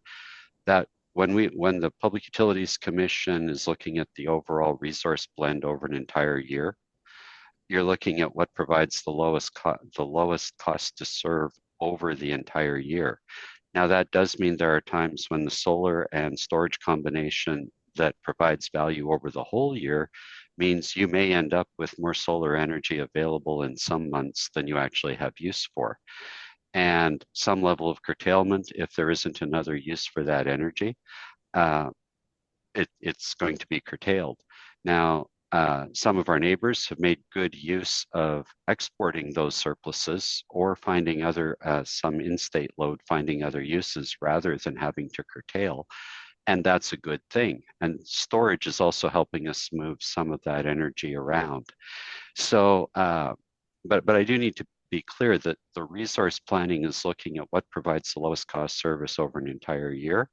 And inevitably that will result in some curtailment in certain months where our peak demand is far lower. So, and that's actually typical in any system. It's just the curtailment when it's a zero fuel cost raises concerns. But everybody has to manage the resources to meet the load that's there, and it's not consistent through the entire year. Thanks, Neil. I'll just add, since we've got the Xcel folks on the phone, that there's in some areas a move to thinking of curtailment as a resource, and what Xcel does with their wind curtailment, they have to curtail wind at night sometimes, and they put the wind on automatic generation control. So there's like this automatic signal that comes from the system operator that tells the wind, hey, I need a little more power, go up, go down, and the wind turbines can pulse the power up and down in alignment with that signal and provide a very accurate frequency response, secondary frequency response. That's a very nice way of providing that ancillary service without a lot of cost. So curtailment's not always a bad thing, I guess, is the message here. We've got, there's a lot of interest in some of the things that Xcel was talking about. Someone asks, is the coordinated planning between the electric and gas sectors of Xcel mandated by the PUC, or is that voluntarily done? I would say it's a combination of both. So I think Xcel proactively, I mean, I know we proactively developed our integrated system planning organization way before we had any formal requirements. But our regulators, in doing their job and regulating us, I think have sought to better understand how various proceedings and planning processes interrelate to one another. So there's a healthy amount of that understanding and seeking knowledge that's coming through our planning process as well. So it's really a little bit of column A, a little bit of column B. All right, thanks. David Savage asks, for the team from Xcel, it sounds like you've shifted to a much more complex modeling approach. What kinds of increased overhead, if any, did this bring from a staffing or IT standpoint? That's kind of a loaded question, but a good question. So I can tell you the first thing that we've done within our planning realm is that we broke out the planning piece from our modeling piece, so we could really focus on both. We've done that for both distribution, gas, transmission, and our resource planners. So we have modeling organizations for all commodities, and we have planning organizations for all commodities. That is the first thing we have done. And you're right, it does add people and processes, but it also adds experts in each of those fields. And so we're still, obviously we're new at this still. We've just done that in the last year, so we're still learning and growing here. But I think that is one thing that we have seen here, modeling things more complexly. Yeah, I think overall, just the complexity has increased tremendously. If you think back to Brenda's slide that illustrated going from a single peak to looking at all 87, 60 hours in the year, that complexity has increased by several orders of magnitude. So, when utilities are sometimes reticent to engage in modeling runs or, multiple scenarios and things like that, it's not coming from a point of just stubbornness. There is really a lot more complexity that we have to undertake. Often that means hiring additional folks to our teams and training that skill set, as well as on the operations side too. So as we think about some of these new technologies and emerging technologies like grid enhancing technologies and virtual power plants, all that kind of stuff, that all means we have to operate our system differently as well. So it's not just the planning and modeling side where we see impacts. And I think this complexity also translates to what's been happening at CAISO and MISO. So Jordan and Neil, maybe you can also speak to, you've both been in industry a long time. How has planning become more complex? What do you see in terms of more staff and resources needed? Yeah, I can speak to that a little bit. One point I want to make too before that is the complexity increase is not done for the sake of interest or complexity for the sake of complexity. It's really the system is getting more complex and interdependent. And the reaction that I think we all have is to figure out how to do our jobs better with the minimal amount of increased complexity, but that still necessarily means that it's going to be more complex and take more time and more work and probably more money in order to help move everything forward in the direction it's going. At MISO, a lot of like the theme of what I've talked about is trying to hone in on where it makes sense to focus the increase in complexity the most, but it's not to not increase complexity. It's still going to be it's still necessarily going to be there for. So I'm trying to find simpler solutions, or simplest as possible, to that increase in need. I think is a big focus area. We've also just grown the size of some of our teams and integrated new tools and kind of all the other things that Xcel talked about in order to deal with it as well. Neil? Yes, it's Neil. I totally agree with the points I already heard. The nature of the electric system itself is becoming far more complex, especially as we turn to more or different types of resources that have to work together in concert. So we have to study the entire, how are you going to actually dispatch and manage a system across the entire season, across the entire day, as opposed to studying a totally dispatchable system. I hear comments about, well, planners study the peak load. And the first time I heard that a few years ago, I was thinking, oh, that, I can remember the 80s, but that's the last time that was done.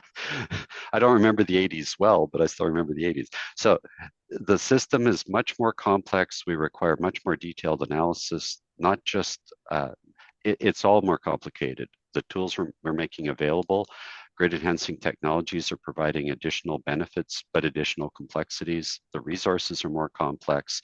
One of the ways we've tried to manage avoiding having massive staffing increases was we do a lot more automation and filtering so that the engineers are only pulling out and giving a hard look at the specific cases they need to. So we are relying on increased tools and automation to help manage that. There's a big question about, in the future, will additional AI tools help with the filtering? Never the decision making, but the filtering of what we actually need to look at.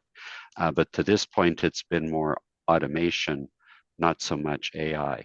We have seen AI applications in scenario development, but not yet in power system analysis. Thanks, that's really helpful.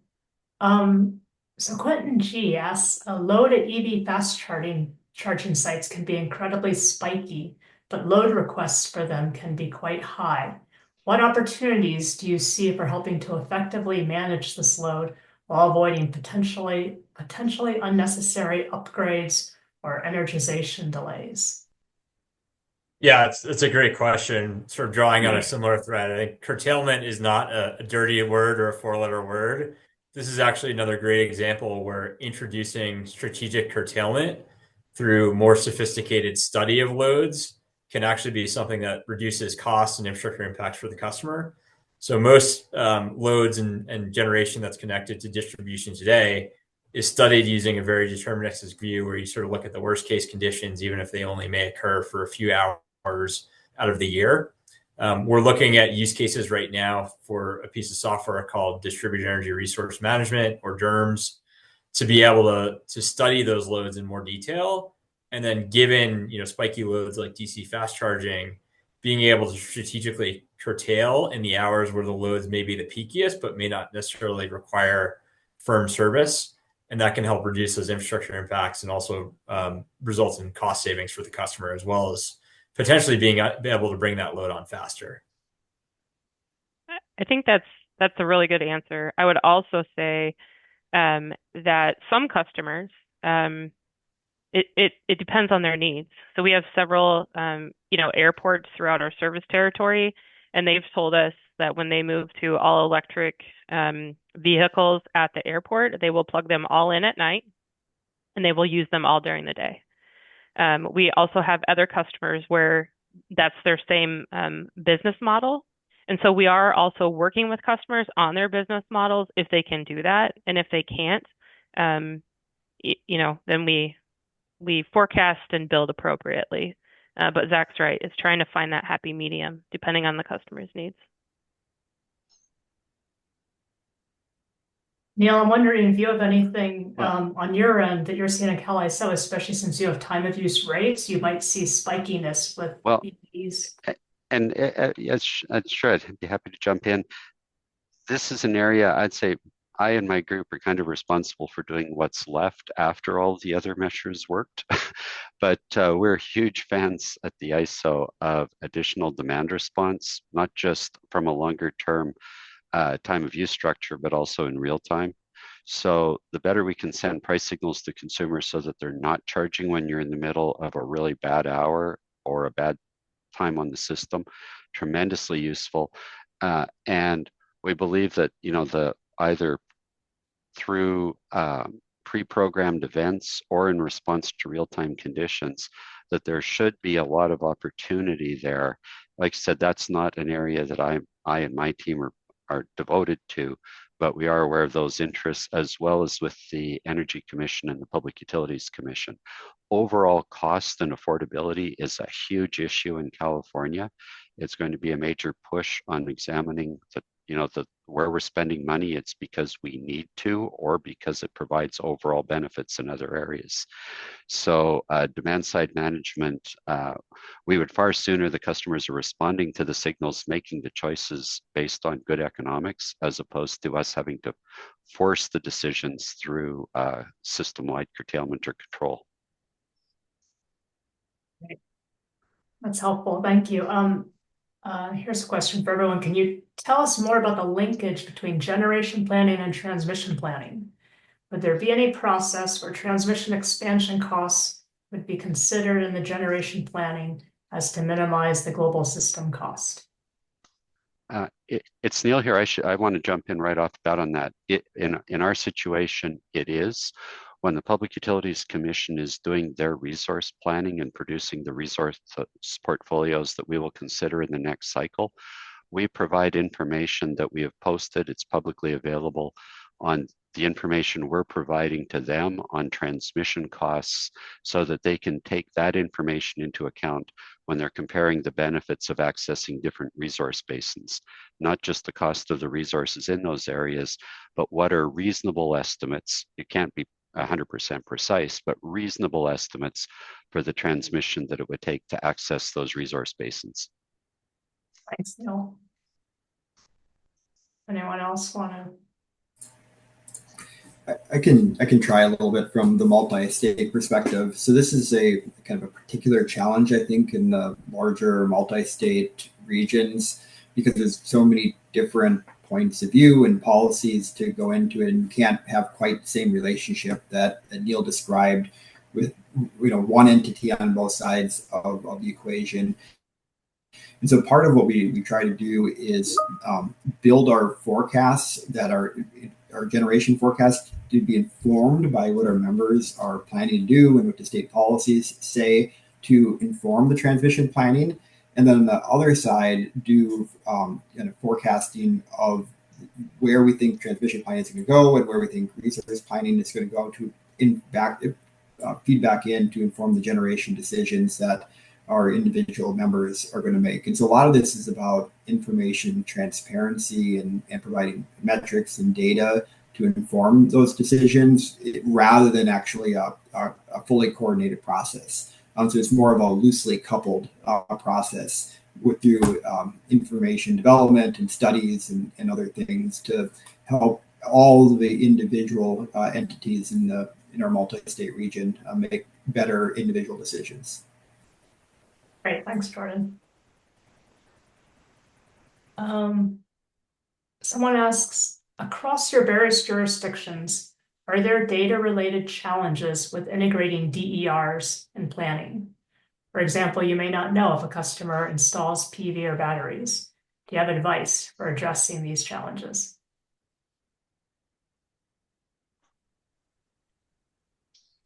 I can take this one a little bit, and then Zach, you can chime in. So across all of our jurisdictions that Xcel Energy is a part of, all of our 8 states, we do require customers to apply for interconnection for any type of PV or battery storage. Now, we also recognize some may not, but all customers do apply. The information, though, that we get back on some of those applications, especially those in front of the meter, is a challenge. Some of our data integrity that we have of telemetry coming back from the field, we're currently working on. So that's a work in progress that we're seeing for front of the meter batteries and solar. And I think on the behind the meter side, one of the challenges we have is that the trade organizations, developers obviously want to bring a product to customers at the lowest cost possible.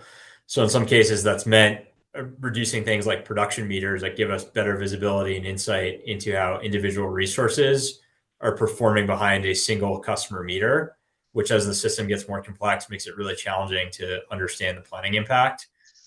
So we've looked at workarounds, like we just proposed a virtual power plant application in Colorado, where we're going to ask developers or asset operators to give us inverter data from batteries so that we can better understand and pay them based upon how they perform. So things like that are also top of mind. Yeah, that makes sense. Jordan, Neil, any input on that?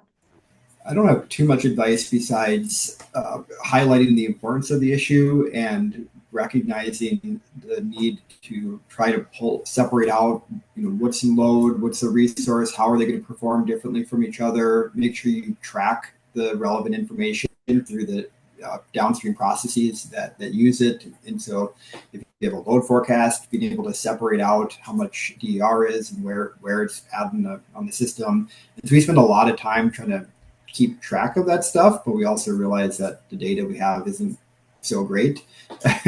But so I'll just highlight the importance and don't have too much advice.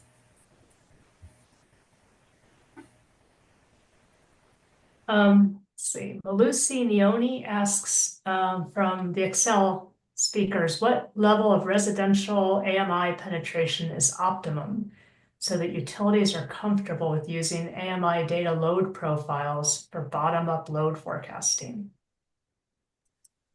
I think the short answer is that actually you don't need AMI to do bottom-up load forecasting. And we've done that through using LoadSeer. We've also worked with a consultant to do a similar approach, basically using readily available load profiles and like the res stock and comstock data that's available from NREL to create synthetic interval load shapes. So you don't need it to do it. I would say if you're going to use AMI data, we're still in the process of rolling it out, but a general best practice is have at least 2 years, ideally 3 years of data, so that you account for any anomalies that may be weather related or related to switching on the system and things that can make the data look slightly off. Great, thanks. That's the end of the questions. So I want to thank our speakers, Brenda, Neil, Zach, Jordan, again, for taking the time out of your really busy schedules to talk with us and to answer questions and to talk about how you're doing integrated planning at your organizations. We really, really appreciate your expertise. And all this will be recorded, so all the folks on the phone will get access to the presentations and recording. And we look forward to seeing people in a week's time where we're going to do a dive into system expansion modeling. And thanks to all the participants who asked questions and engaged. So thank you all, and yeah, have a good rest. Thank you. Thank you.